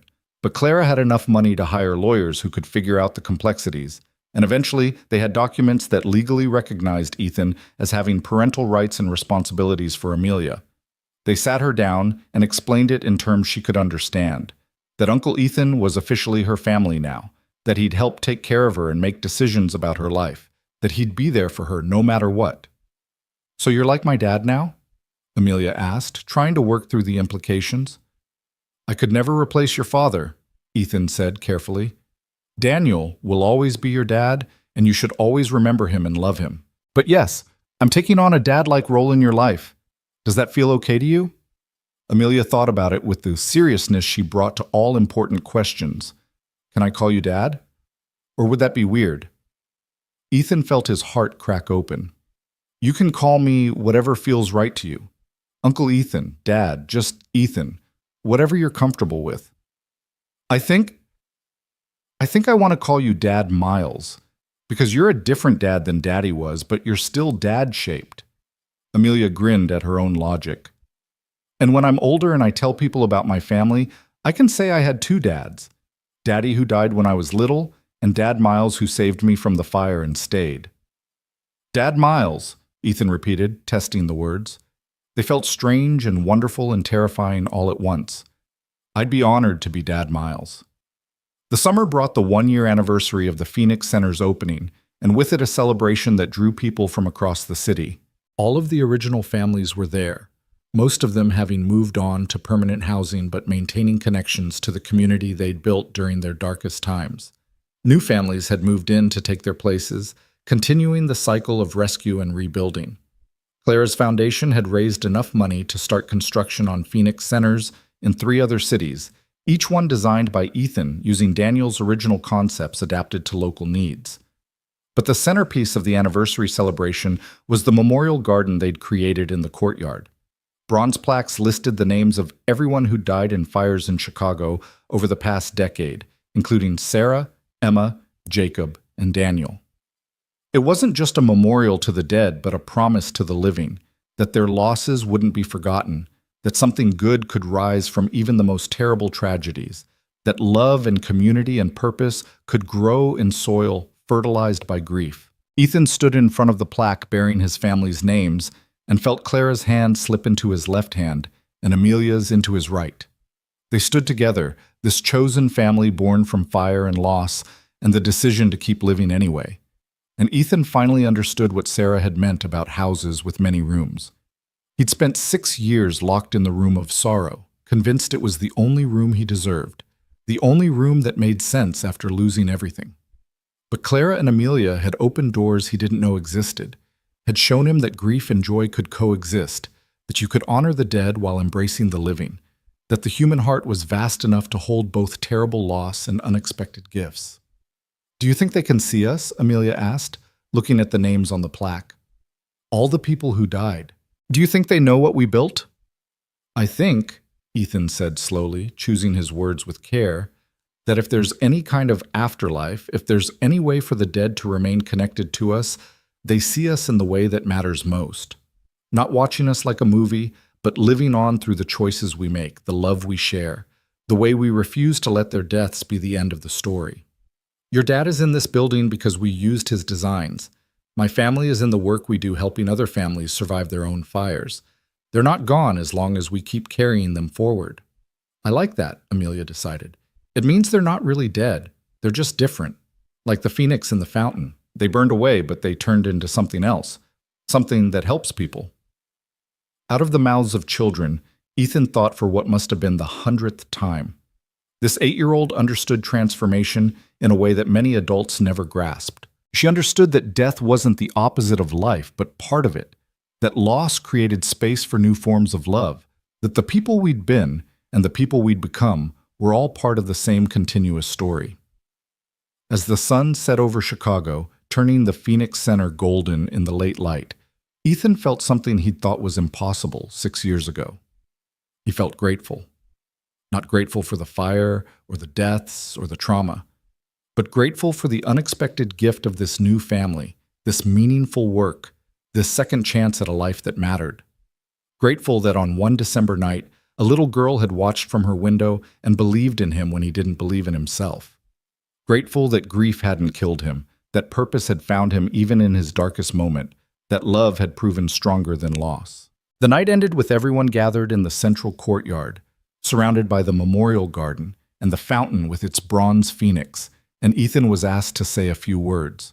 He looked at the faces around him, families who'd survived their own fires, literal and metaphorical, people who'd lost everything and were learning to build new lives from the ashes. He looked at Clara and Amelia, at his mother and stepfather who'd flown in for the celebration, at Detective Harris and Monica Chen, and all the people who'd helped ensure that Richard Hale faced justice.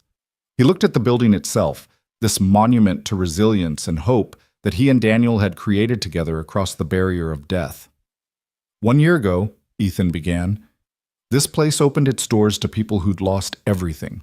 We called it the Phoenix Center because we believed in rebirth, in rising from ashes, in the possibility of transformation. But what I've learned over this year is that being a phoenix isn't a one-time event. It's a daily choice. Every morning, we wake up and decide whether to stay in the ashes or to rise from them. Some days rising is easy. Some days it takes everything we have just to get out of bed. But every day that we choose life over despair, action over paralysis, hope over cynicism, every one of those days we're being the phoenix. We're proving that fire doesn't get the last word. He paused, gathering his thoughts. I lost my family to fire. Clara and Amelia nearly died in one. Everyone here has their own story of loss, their own fire that burned down the life they'd built. But look at us now. Look at this building, this community, these children playing safely while their parents rebuild. Look at what we've created together. The fires tried to destroy us. Instead, they forged us into something stronger than we were before. They taught us that we're more resilient than we knew, more capable of survival than we imagined, more deserving of second chances than we believed.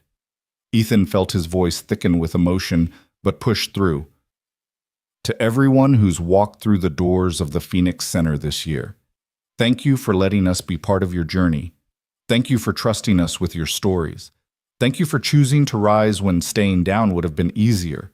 You inspire me every single day. You remind me why this work matters, why hope isn't naive but revolutionary, why love persists even after the worst has happened. He looked directly at Clara and Amelia, and to my family, because that's what you are, my family in every way that matters. Thank you for saving me. I ran into a burning building to save you, but you're the ones who really did the saving. You reminded me that life continues, that families form in unexpected ways, that grief doesn't have to be the end of the story, but can be the beginning of a new chapter. I love you both more than I have words for.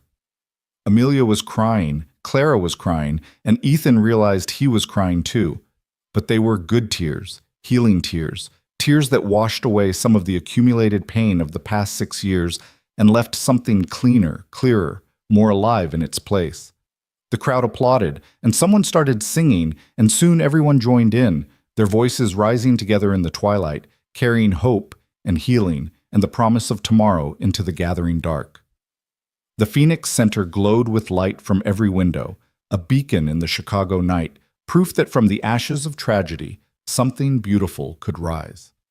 Ethan stood with his arm around Clara's shoulders and Amelia pressed against his side, and he thought about the journey that had brought them here. The grief and guilt, the fire and rescue, the trial and vindication, the slow, painful work of rebuilding lives that had been shattered. He thought about Sarah and Emma and Jacob, about Daniel, about all the people who died in fires who couldn't be here to see what their deaths had inspired. And he made them a promise in the silence of his heart that he would keep building, keep helping, keep choosing life and hope and love. Keep being the phoenix that rose from the ashes of loss to create something that mattered. Because in the end, that was all any of them could do. Keep rising, keep building, keep believing that tomorrow could be better than yesterday. Keep loving even though love meant risking loss. Keep opening your heart even though hearts could break. Keep being brave enough to walk toward fire instead of away from it, because sometimes the thing you fear most is exactly where you need to go to find what you've been missing. The phoenix didn't rise from the ashes once. It rose again and again, every day, every moment, every time it chose transformation over destruction, hope over despair, life over the comfortable numbness of merely existing. And standing in the courtyard of the center that bore his best friend's name, surrounded by the family he'd found and the community they'd built together, Ethan Miles finally understood what it meant to be truly alive again. The fire had taken everything, but it hadn't won. Because they were still here, still rising, still proving that love was stronger than loss and hope was stronger than despair, and the human spirit was more resilient than any flame. They were the phoenix, all of them, rising together from the ashes of their separate tragedies into something that looked remarkably like grace.